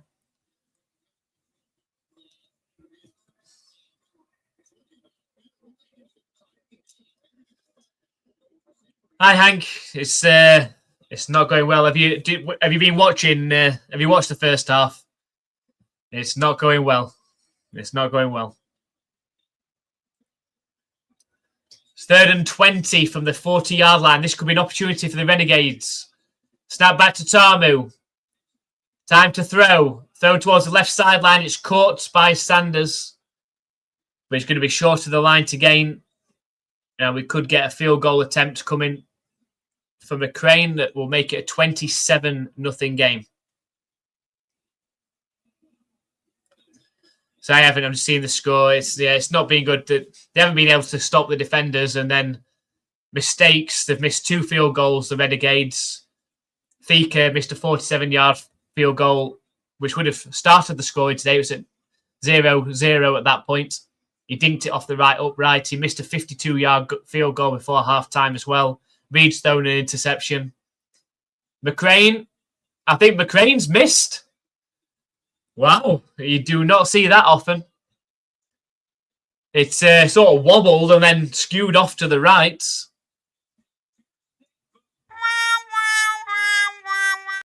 We've got the Renegades still in this game. Just 24 points down. We'll have decent starting field position. Yeah, fallen bad. Yeah, starting this season 3-0 and Austin Reed looking as good as he was looking. I said it earlier, Hank, that he just looks at when the games are tight or if they're playing from behind, he looks like a mistake waiting to happen. A bit of a gunslinger, tried to force one in. He threw the interception, very similar to one of his interceptions last week, in fact. And, yeah, might need to look into trading for Perez. I did say that earlier as well, like how they would have liked to have him sat or stood on the sideline and being an option to be brought in. Because, yeah, Reed is struggling. He's struggling. I mean, their last possession to start the second half should have been an easy 4th down conversion to Mayweather. Reed underthrew it. Mayweather should have caught it. It was low, but he should have caught it. Had he done so, it could have been a huge game. It could have even been a touchdown. But things just aren't clicking on offense for the Renegades, and DC just look too strong. Too strong.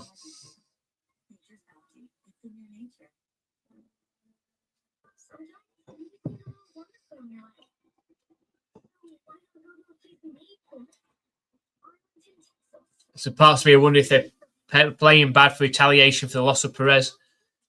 I don't know, but since they traded Perez, that seems to be a little bit of a turning point of when Austin Reed's players gone downhill. Is it he doesn't feel the pressure, as much because he hasn't got Perez on his shoulder, knowing that if he did make the mistakes, they would have brought Perez in. If he'd played like he's playing now in game 2, Perez would have been on the field, surely. So does he feel like, well, it's unlikely I'm going to get benched now, so I can play a bit looser? I don't know. Obviously, I can't comment on Austin. I don't know him. I can't comment on Austin Reed's, personality and choices, but there seems to be a direct correlation between the time that Perez was traded to Austin Reed's play at quarterback has slipped.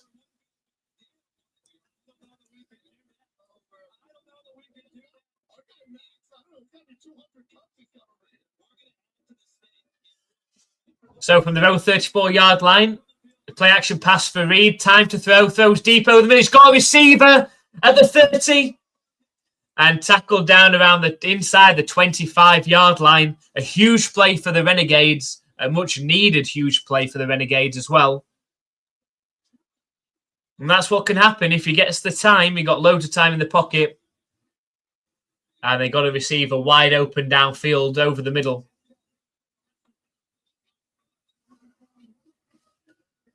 So 1st and 10 Renegades. And they're down to the 13-yard line, in fact. Snap fired from Reed. Courts, who takes the ball down to the 8-yard line. 2nd down. But they're in 5 in distance now of the end zone.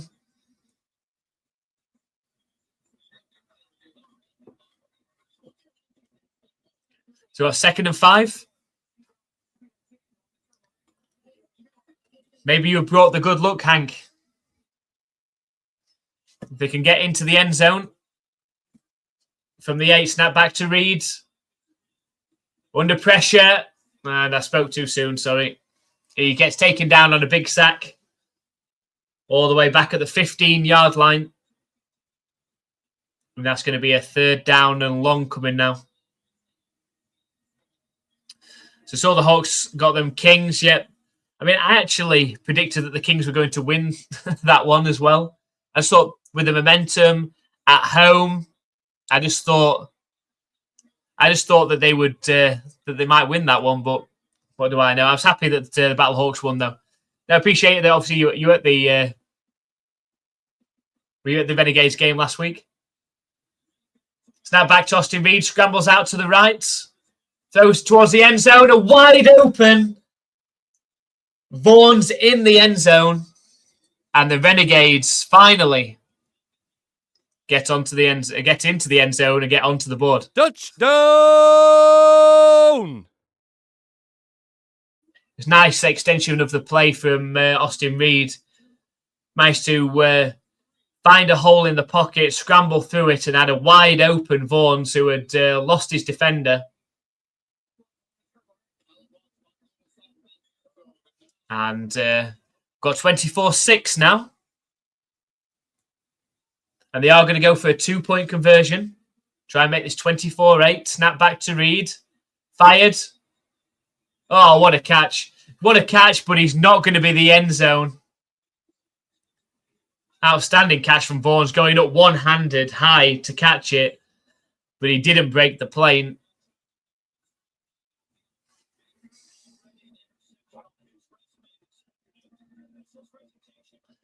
So the score remains 24-6. Meaning we have got a 2-score game. Remember, if you score a touchdown, a 3-point conversion, that's 9 points you score on a drive. So 2 of those would make it a tied ball game.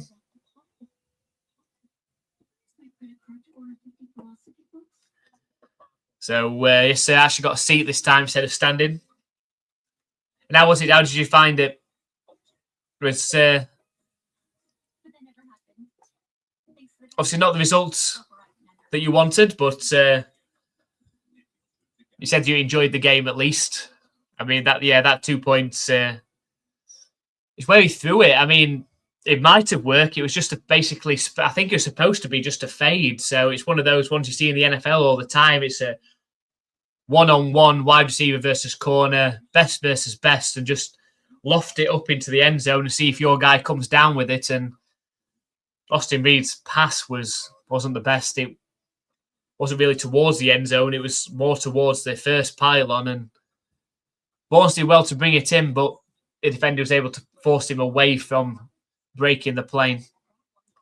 Meaning that we've got a 24-6 ball game, but at least the Renegades have got onto the board now. And if they can force a turnover, if they can get a quick stop, all of a sudden get a touchdown again, they could get that 3-point conversion and make it 24-15, then we really have got a game at that point.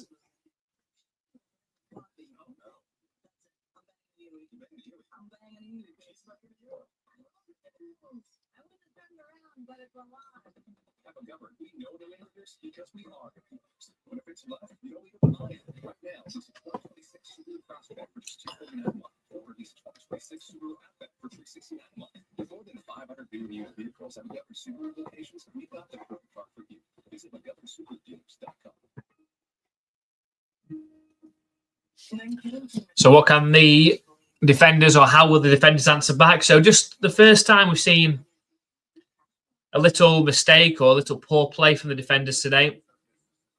Missed the field goal, first of all, from McCrane, who doesn't miss many. And then followed that up with the Renegades taking full advantage, a huge play over the middle to Vaughan's, and then found Vaughan's in the end zone. Austin Reed's. But they've got to get some stops on defense.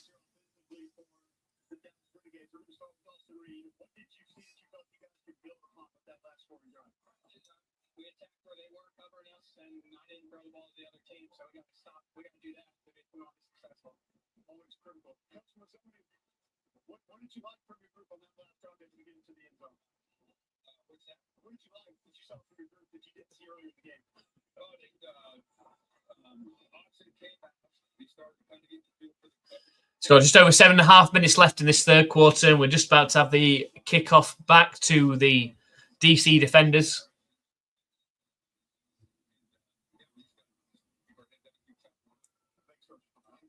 And the kick is up. It's returnable from the 5-yard line. And tackled down round the 28-yard line. Can they get the pressure on Tamu, the most sacked quarterback in the UFL this season? He's been sacked a couple of times in this one. I think he's been sacked, was it 17 times this season? In 5.5 or just over 5.5 games.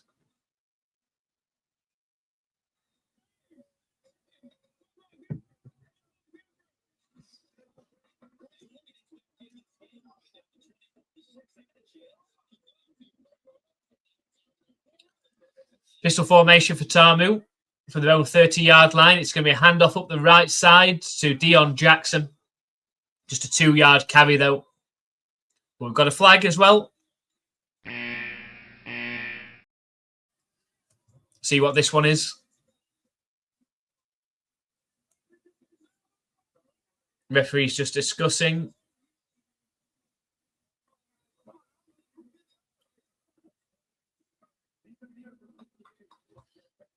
Holding against the defense, which is interesting. You don't see that very often on a run play, holding against the defense.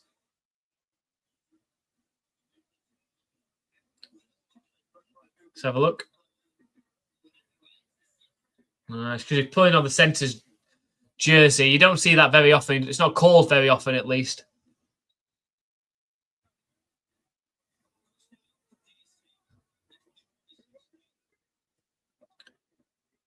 So 1st and 10.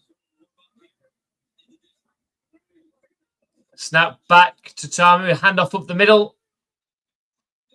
And a good run from Deion Jackson for 7 or 8 yards right up the middle.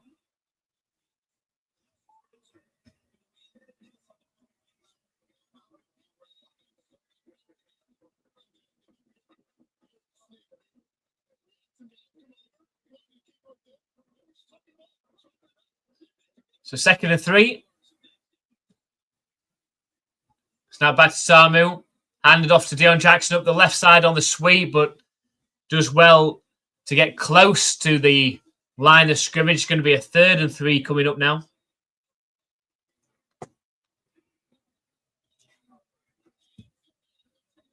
So 6.5 minutes left.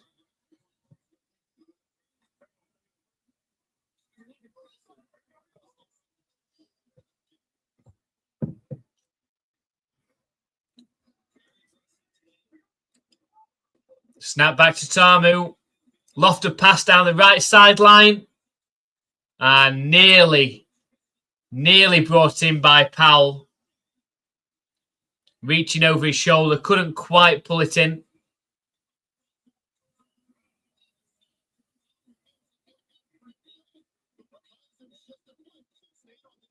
Oh, it hits in both his hands. He probably should have brought that in.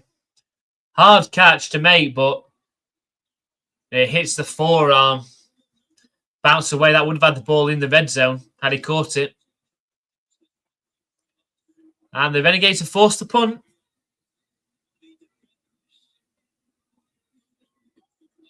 Oh, it's a fake. And they get it. It's a fake from the DC defenders. They need a 3 yards. And they get 4 yards. And just when you think the Renegades have got back in it, got a touchdown, forced a 4th down, and DC run a fake punt.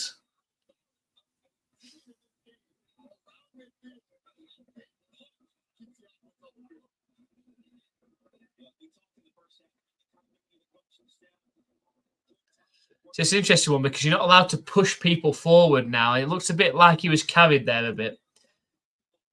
Hand off to Smith up the middle. And a 2-yard carry takes the ball to midfield.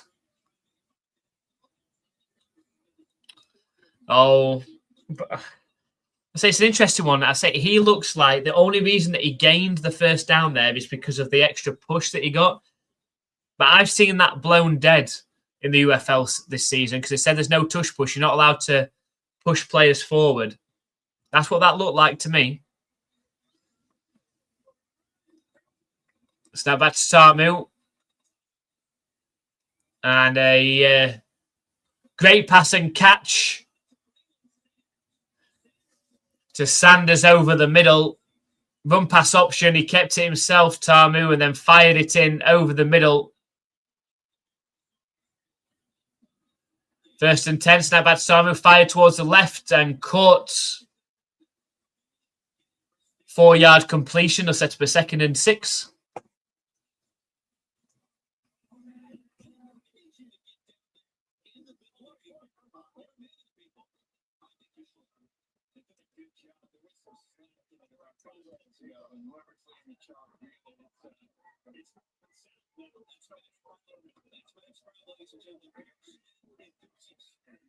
So 2nd and 6.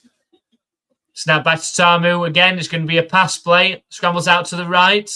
Got time now. Sets off running himself and steps out of bounds.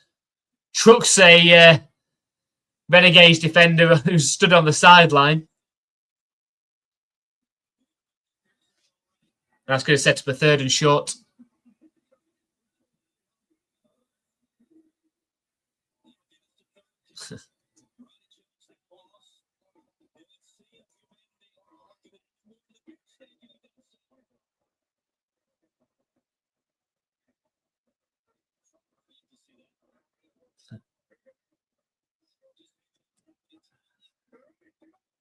Snap back to Samu. Handoff up the middle. And Smith carries the ball. Needed 4, got 5. 1st down DC. And the Renegades just earlier looked like they were going to get off the field, force a punt, and DC run the fake punt, convert. And now it looks very difficult for them to get a stop. This looks like it's going to end up in only one way. And that's a defender's touchdown at the minute. So from the 20.5-yard line, 1st and 10, snap back to Tamu. Scrambles out himself to the left, sets off running and slides down after a 3-yard carry. Takes the ball close to the 17-yard line.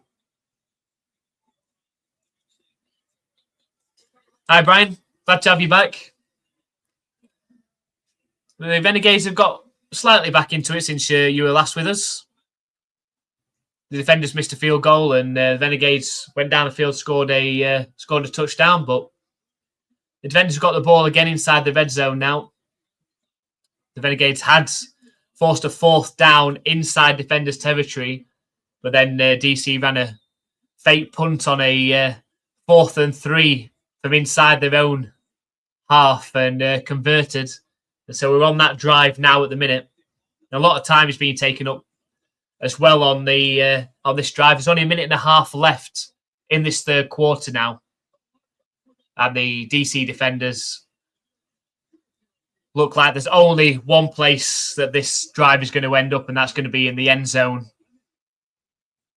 for another touchdown to make this 31, if they could kick the extra point to 31-6 game, but we'll see.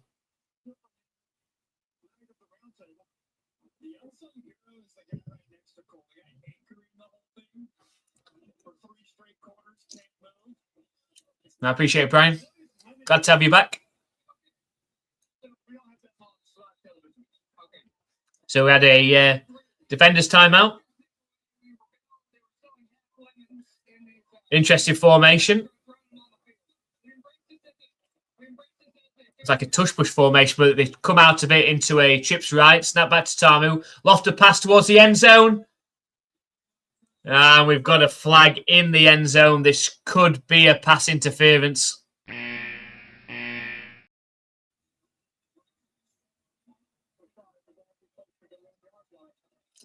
It is. It's going to be pass interference in the end zone. The ball's going to be spotted on the 1 yard line. And he actually had a wide open receiver in the corner, Tamu. He threw it to the one receiver that had a defender on him.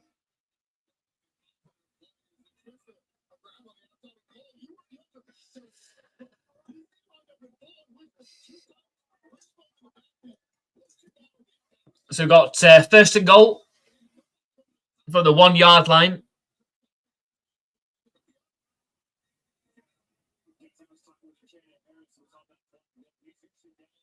I'm going to say there's only one place I'm going to get the graphic ready. Pistol formation for Tamu. It's a handoff up the left side to Dion Jackson, who is actually stood up and stopped at the line of scrimmage. It's going to be a second and goal from the 1. They've done well against the run. If that's any consolation, the Renegades have stopped the run pretty well. Just haven't been able to stop the passing game.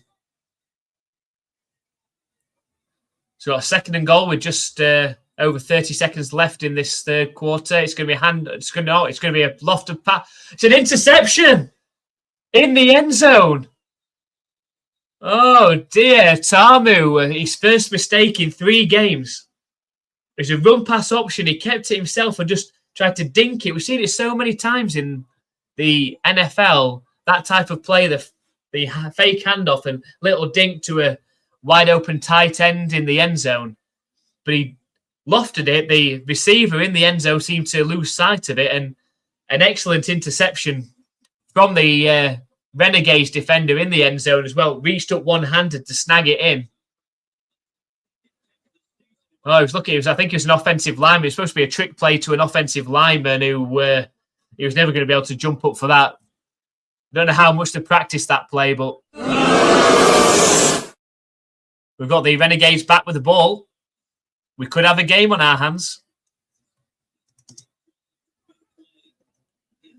It's going to be a play action pass for Reed. Scrambles out to the right, throws. It's caught for first down. 11-yard completion. Hey, if the Renegades can get in for a touchdown here, you never know.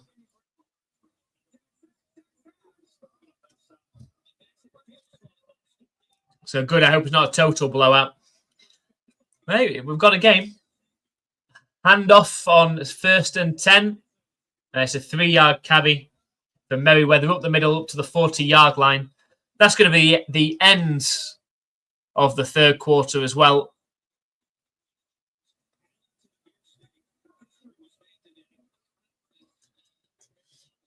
So the Renegades need to be getting another 60 yards on this drive to get into the end zone. A 3-point conversion as well would keep it a 1-score game then.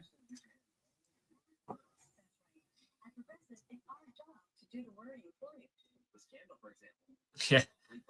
Ask Atlanta. You never know. You never know. And hey, it's not 28-3. So you never know. But they've got to score a touchdown on this drive though, because otherwise the clock is going to become their enemy.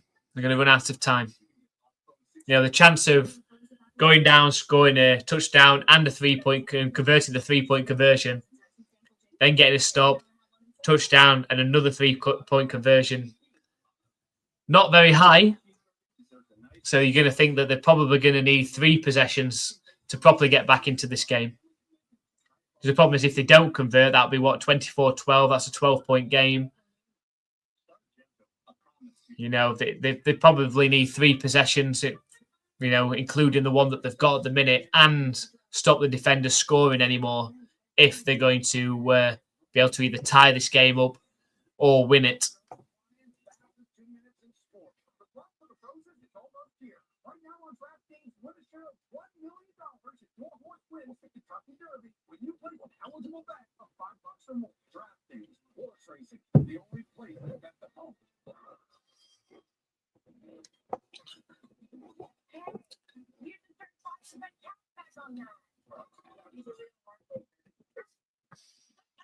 We're looking at the UFL results from this week. We've had the Battlehawks beating the Louisville Kings and getting themselves to 4-2. The Kings slipping to 2-4.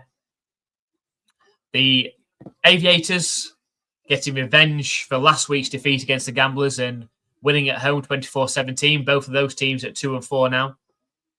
These two teams, the Renegades at 3-2, the Defenders at 4-1. You know, I still think it's going to be the Defenders that win this one. And that will get them up to 5-1, meaning that they would be comfortably alone at the top, at least for today, because you've got the Orlando Storm taking on the lowly Birmingham Stallions tomorrow. And you can only see one outcome of that one. So we'll could have 2 5-1 teams. The Battlehawks at 4-2. You know, a couple of games ahead of the Renegades, and then obviously the rest after that as well.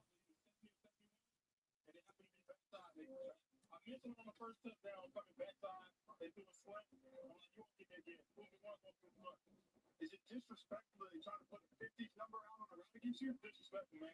Not back there like that. You know what I'm saying? Defense collectively, you can't try to fuck that. Where does that pick rank in your career? One game snap. It's actually my first one in my career. One hand. So a lot of coaches like want me to go over all 10, but probably 5 finger discount. Congrats, thank you. Appreciate it. Discount it was. So 2nd and 6. Coming up for the Renegades.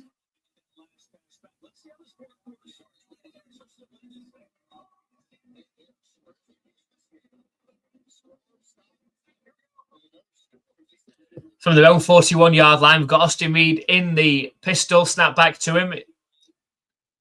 Takes the deep shot. Looking for Vaughan's down the right sideline. It's just out of reach. It's an incomplete. That's going to set up a 3rd and 6 now.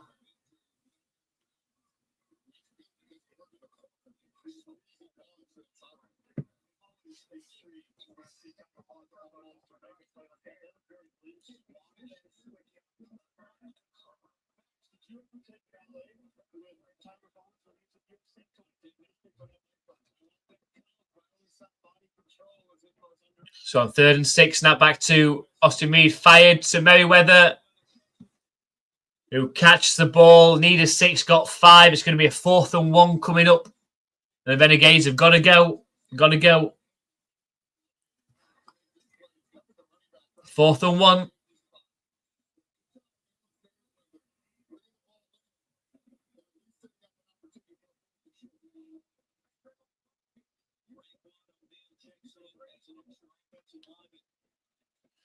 So they've got the ball on their own 46-yard line. They need a yard. It's a run-heavy formation. Single back. It's handed off up the middle. And gets it. Turns his back into him. Backs in for the 1st down. And they keep the drive alive.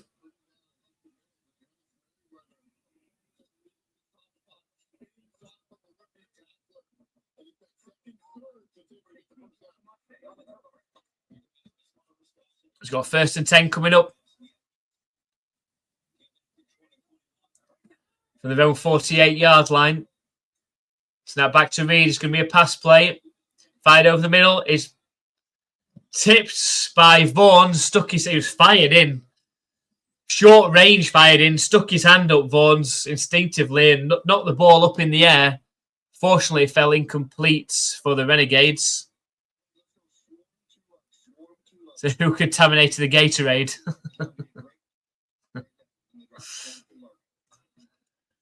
Hey, the Renegades are still in this, Hank. Dallas is still in this. 2nd and 10. Trips left formation. Snap back to Reed. Fired. Caught. 1st down.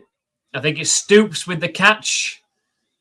Down to the 39-yard line of the Defenders. 1st down. Just got to keep on chaining those together.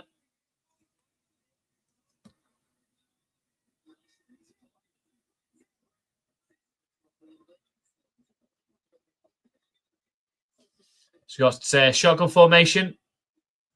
Snap back to Reeds. Hand off to Merriweather up the middle. For a 3-yard carry. We'll set up a 2nd and 7. I don't want to be wasting too much time, though.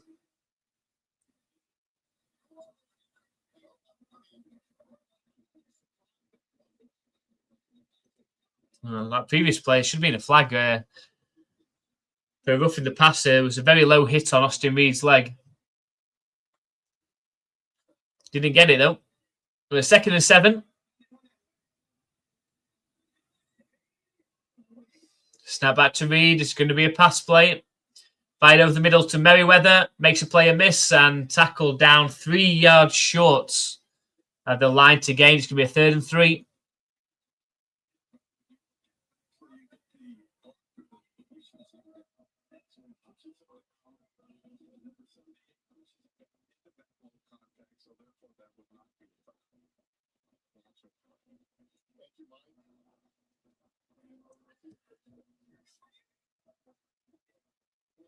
So 3rd and 2 from the 31-yard line. Snap back to Reed.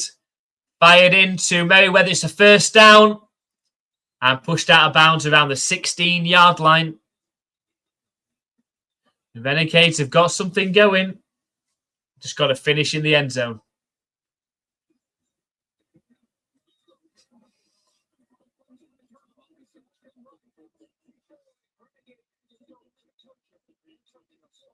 Just 10.5 minutes left in this game. And Dallas is in the red zone, down by 18. No, we've got a flag, though.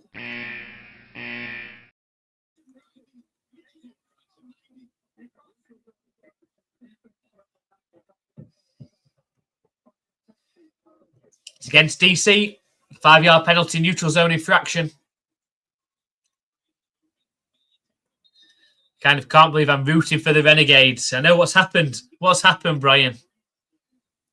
It's a desperate times, calls for desperate measures. I just want a good game. I want this game to be close, so I'm going to root for the Renegades. It's like me rooting for the Jets or the Bills. Snap back to Reed, fired towards the end zone, and Vaughns couldn't pull it in one-handed. It's going to be a 2nd and 5 coming up.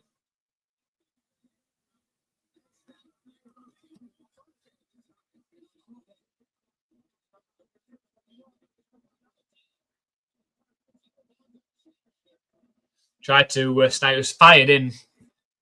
Vaughns tried to stick one hand out and pull it in, but unable to do so.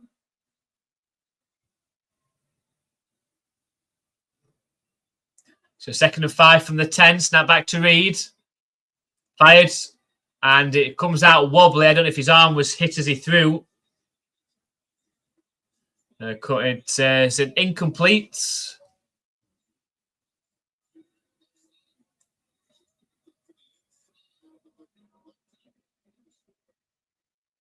Oh, he had a wide open Merriweather. He had a wide open receiver as well around the 4-yard line. Would have been a 1st down had he thrown it and they'd caught it. 3rd and 5. Snap back to Reeds. Scrambles out to his left now. Fired towards the back of the end zone. He throws the ball, essentially throws the ball away, high and wide out the back of the end zone. And we've got a 4th and 5 now, and I think you've got to go for it, haven't you?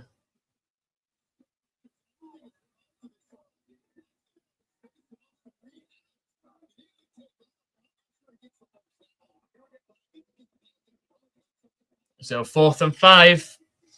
Just over 8.5 minutes left in this game.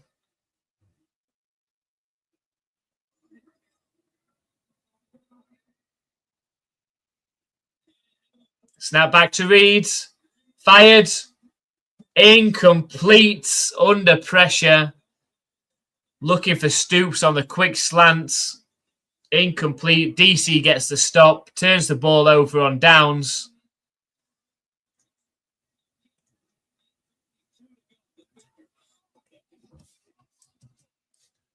And it's a lot to do for the Renegades now. A lot to do.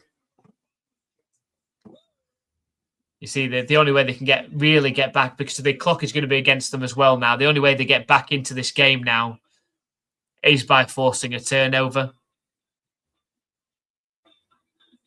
Because they still might need to possess the ball 3 more times before the end of this game to try and get back into it.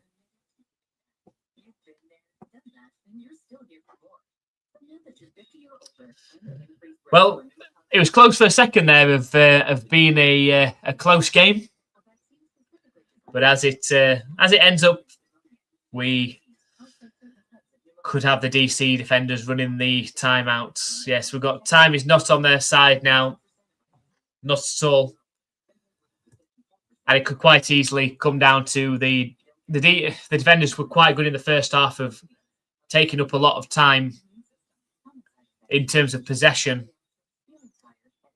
And then finishing it off with points, we could end up with that same thing here. I mean, the Renegades, something positive for the Renegades is they have stopped the run pretty well in this game. So if DC try and just burn the clock by handing the ball off, I don't think that's going to work. I think they are going to have to throw the ball.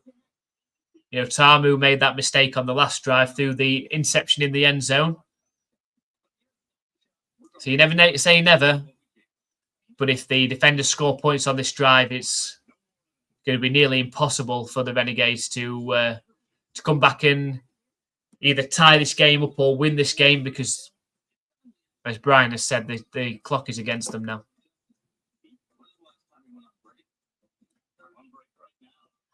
So of all words, sad words of mice and men, the saddest it might have been. True. That's true. It's true. We will see. We'll see what happens. You never say never. The smell of a 2-liter Hurricane 4 turbo engine in the morning. Well, the head is an example. Boston's most watched more news. New center behind Hamilton. 4th and 5 moments ago, Austin Reed gets destroyed. It was a little bit of daylight for to throw this ball into, but he gets hit in the mouth by Garrett Parrish, because watch the offensive line. I mean, 75, the right tackle, couldn't even get out of his stance because that ball was snapped early. Our offensive line is late off for defense. Why we got to on one? It was on 2. Caught off guard with the snap. There's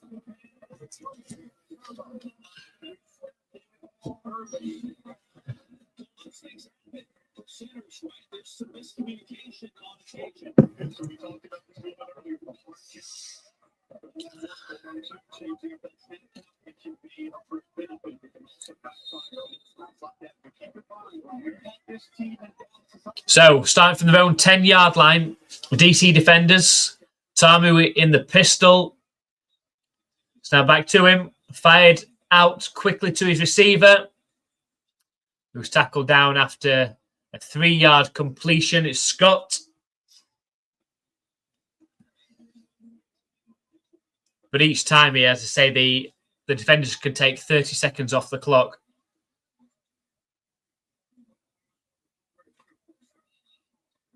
So on 2nd and 7.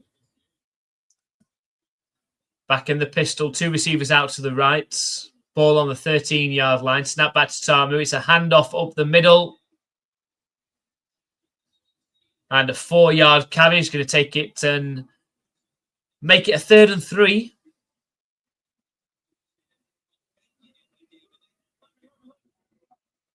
Crucial play, this one. Can the Renegades force a 3-and-out? Get the ball back? And somehow, some way, they're still in this game.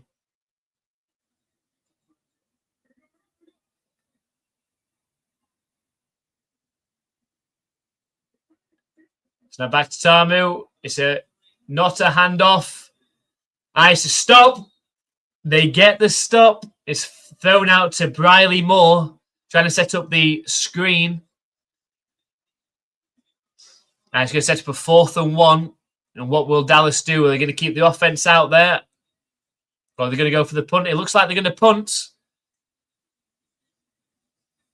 They laid the fake punt out there earlier and converted.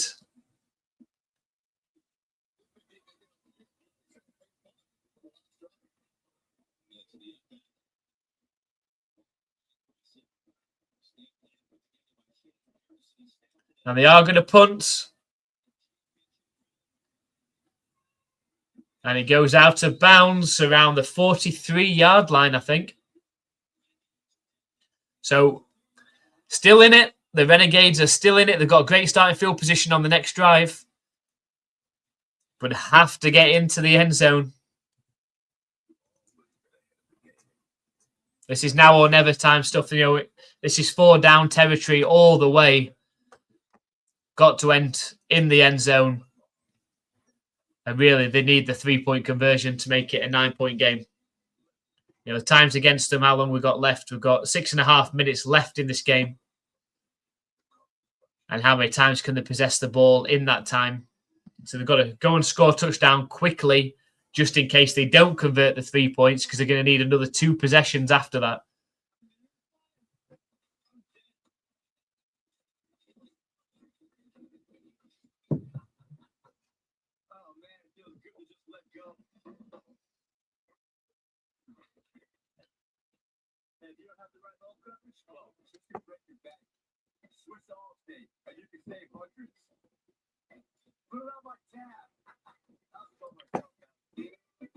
Introducing the Jalapeno Ranch Club.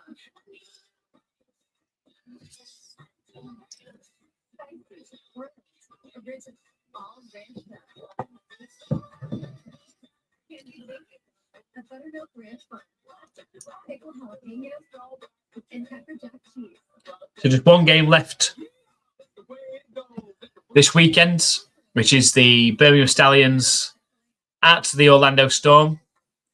So you've got a team that is riding high in the Orlando Storm, had only their first defeat last week against the St. Louis Battlehawks, and a team that is really struggling in the Birmingham Stallions. Looking at you know, the fixtures that we've got here, we've got next week. If you want to go with the top, that you could quite easily go with the top 4 win out next week. You know, St. Louis are at home to the Aviators. DC are home to the Kings. The Renegades are away at the Stallions. And then you've got the Storm away at the Gamblers. But that could quite easily be the top 4 win, that one. And if they do, we could have a very, very established top 4 in the UFL. I think to keep the league alive going into week 8, we need some shocks next week, because if we don't, we're going to have a lot of 2 and 5 teams. And at that point, you're not making the playoffs. Even if you win out from there, 5 and 5, I don't think is going to get you into the playoffs. I think you need to get to at least 6 and 4. Bearing in mind that the Defenders could be 5 and 1 after today. Storm could be 5 and 1 after tomorrow. The Battlehawks are 2 games away from 6 wins. You know, I think 6 wins is going to get you in. So we need some shocks next week in week 7 to keep the season alive, really, for for another week, because otherwise it's looking like the current top 4 are going to be the 4 that are going to be in the playoffs.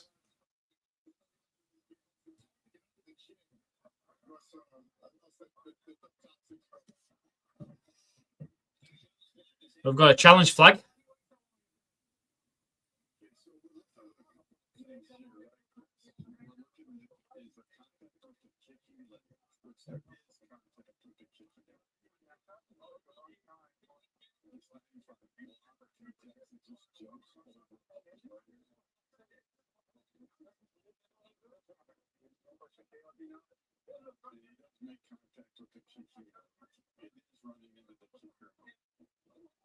So let's get this thing set up real quickly.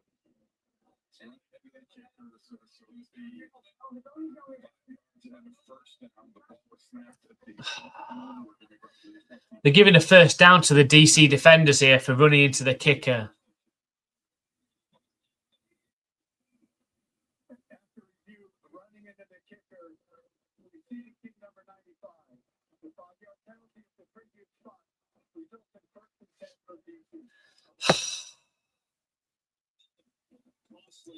So another mistake from the Renegades. And I just think they have... That could be it. That could be it.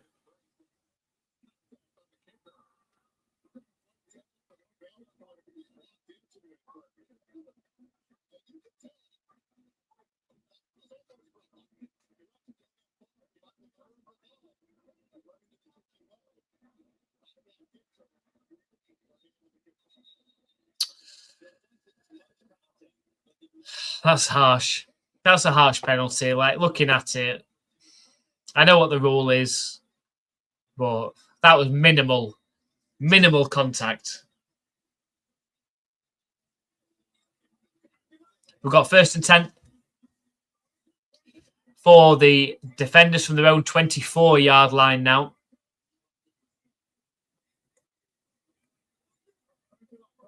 Trips left formation out the shotgun for Tamu. It's a handoff up the middle. And the Renegades swallow that up right at the line of scrimmage. They've been good against the run. Just haven't been able to make enough stops through the air in this game to keep it closer. And then, of course, the mistakes. They've had 2 missed field goals. You know, they've failed 4th down conversions. They've allowed a fake punt. They've run into the kicker. Too many mistakes. Snap back to Samu. Fired to a wide open Briley Moore, who steps out of bounds 4 yards away from the line to gain. We'll set up a 3rd and 4. And again, the Renegades have to get a stop on this play.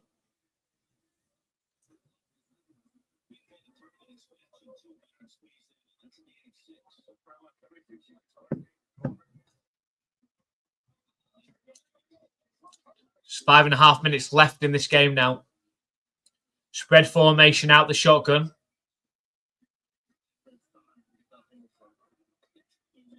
Snap back to Tamu.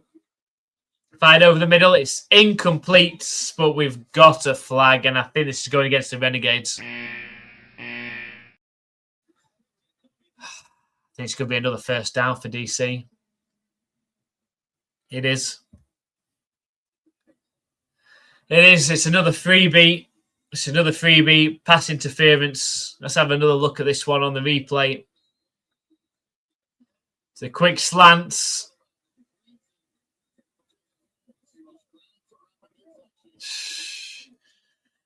I mean, the receiver makes it an easy decision for the referee at the back there. It's a cheap penalty. Snap back to Tamu, handoff straight up the middle. And it's stopped after just a 1-yard gain. It'll bring up a 2nd and 9.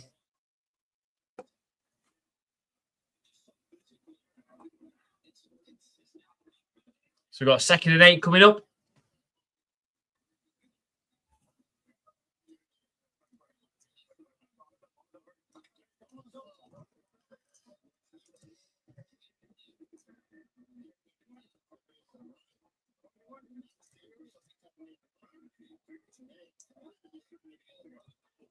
Snap back to Tamu. Scrambles out to his right. Throws towards the right sideline. It's too high, though, for his receiver. It's going to be an incomplete pass.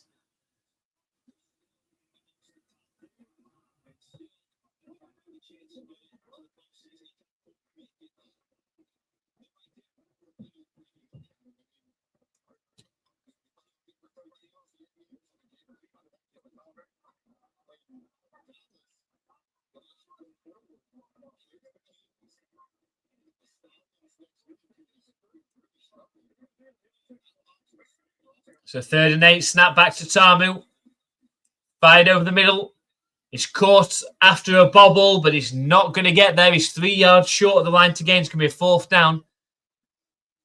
And will the defenders punt with just over 3.5 minutes left in this game now?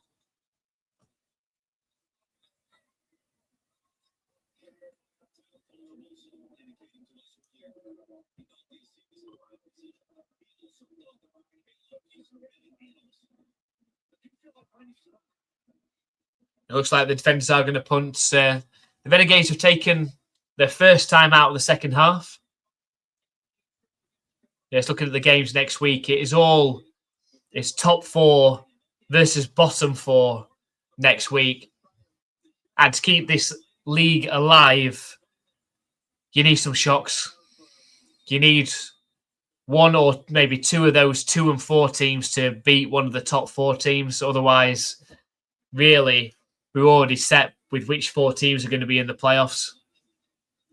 But here comes the punt.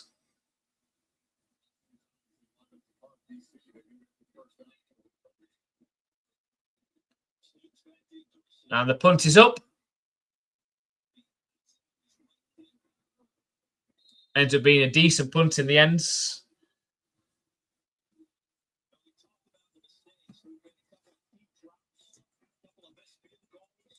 And the Renegades,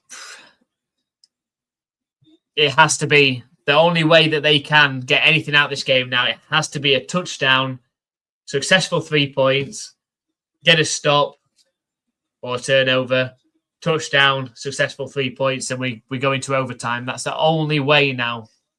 They will not have time to possess the ball 3 times. It's going to have to be done on 2 possessions. Obviously, there is the rule of a 4th and 12 where you can maintain possession. Snap back to Austin Reed, thrown over the middle. It's caught at the 50 and tackled down around the 46-yard line. So a big chunk play for the Renegades there. Need to speed things up a little bit. Burning a lot of time. Trips right formation, out the pistol. Snap back. Play action pass. And he's fumbled it.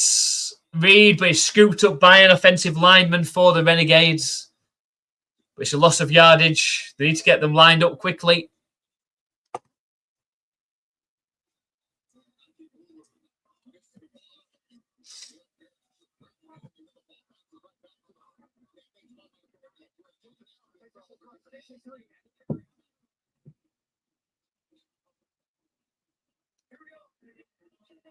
So 2nd and 16. Snap back to Reed.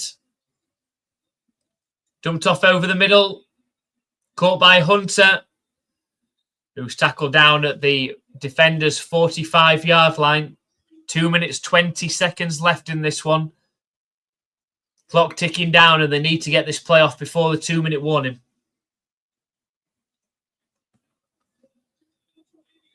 Snap back to Reed. Fired.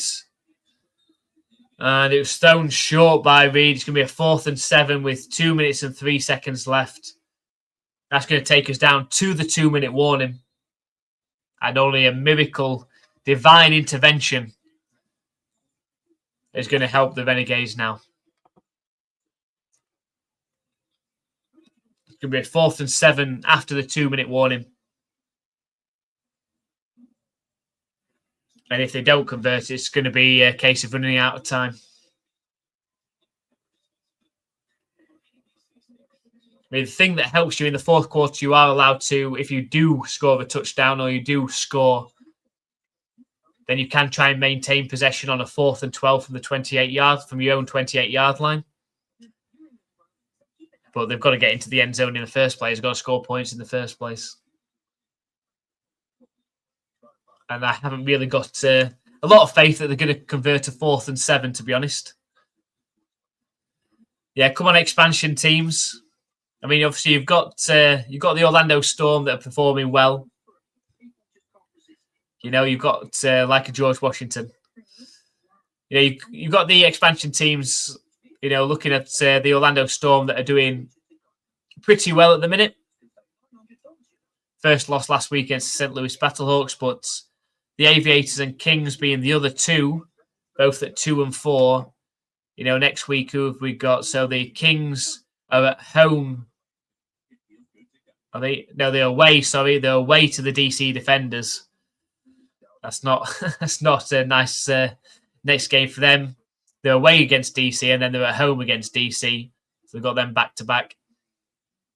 And then also looking at week 7, then we've got the Aviators are away at the Battlehawks. The Battlehawks don't tend to lose at home. They are very, very good in their home stadium.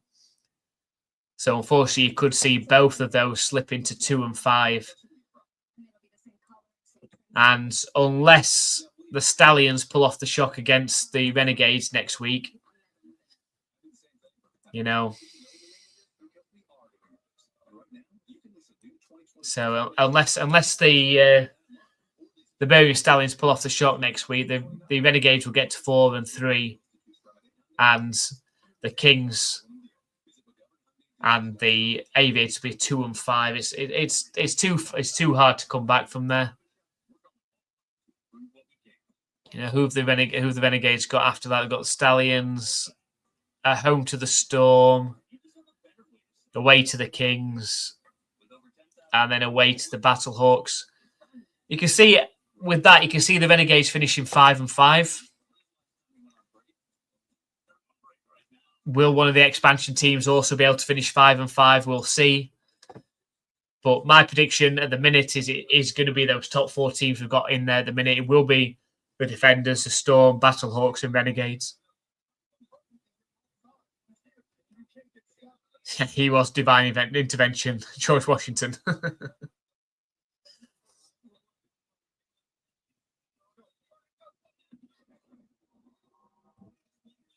So 4th and 7. After coming out of the 2-minute warning, the Renegades need this.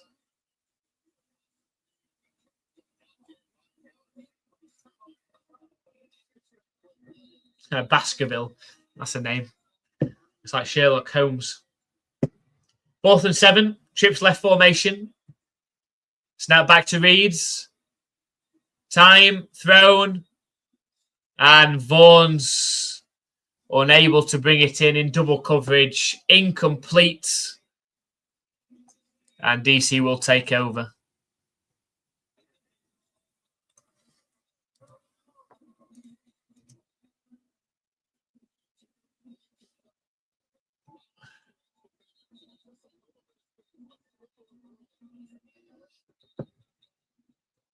The margin for error in that pass there is very, very small.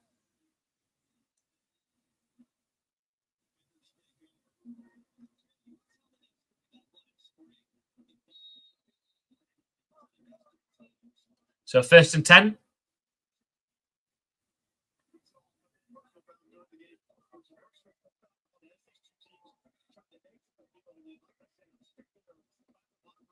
Handoff up the left sides. And it's just a 2-yard gain up the left side for Smith. Yeah, release the hounds. I just thought that was interesting. You don't see that name too often, Baskerville.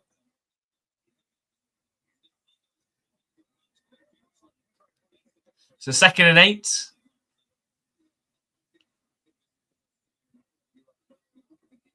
We've got 46-yard line, 2nd and 8 for the DC Defenders. Snap back to Tamu. It's a handoff to Smith again. Up the middle, a 4-yard carry. It's set up about a 3rd and 3. Now, I think the Renegades have called their 2nd timeout with 1 minute and 7 seconds left on the clock. I think it's too little, too late for the Renegades.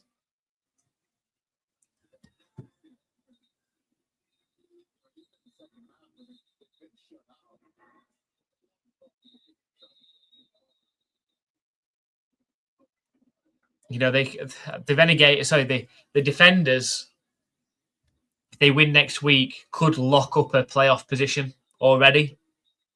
Same with the Storm. If the Storm were to win tomorrow and then win next week, you know, at 6-1, both of those will lock up a playoff spot.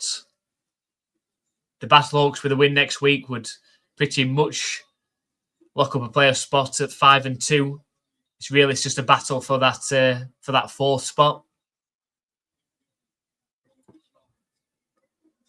So a 3rd and 3. There's a handoff up the middle. And Smith forces his way forward. First down, Defenders.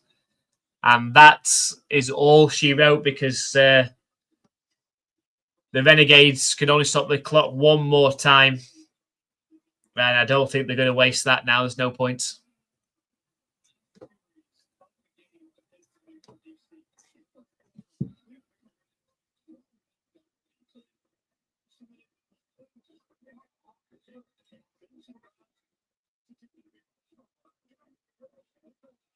So into victory formation for the DC Defenders. There is the first knee.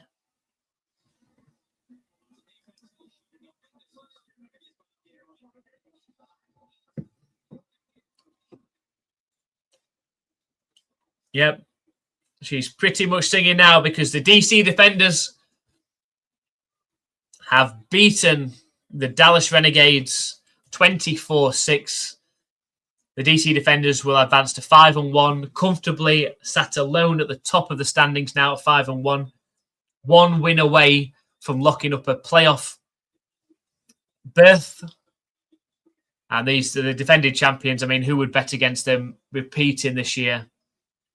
You know, I think with how things are playing out at the minute, my prediction would be DC Defenders, St. Louis Battlehawks in the championship game at Audi Field, which they've announced today that the championship game will be played at Audi Field, home of the DC Defenders, and that would be a great matchup.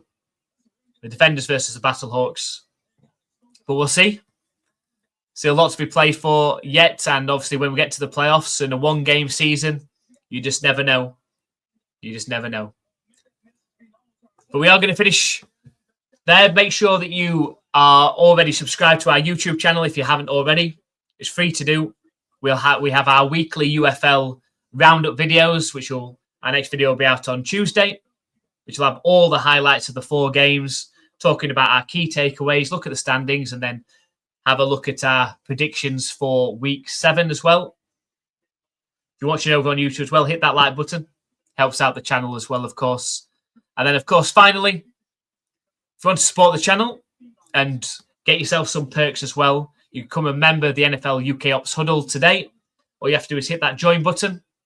Lots of exclusive perks, especially in the MVP tier, where you can enter our Fantasy Dynasty League for the NFL next season, and a chance to win an NFL jersey of your choice if you win the league, and, of course, a trophy as well. All the money that we do get from our live streams and our content that we produce on YouTube, Twitch, and Kick, we're putting towards a trip to the US, hopefully next year in 2027, to come and watch the New England Patriots and some basketball as well, if we can, while we're over there. So appreciate all the support from everyone. Special shout out to Brian, as always, for keeping me company, and Hank as well in there. Appreciate you. Check that video out on Tuesday. Have a great week, and we'll see you in the next one.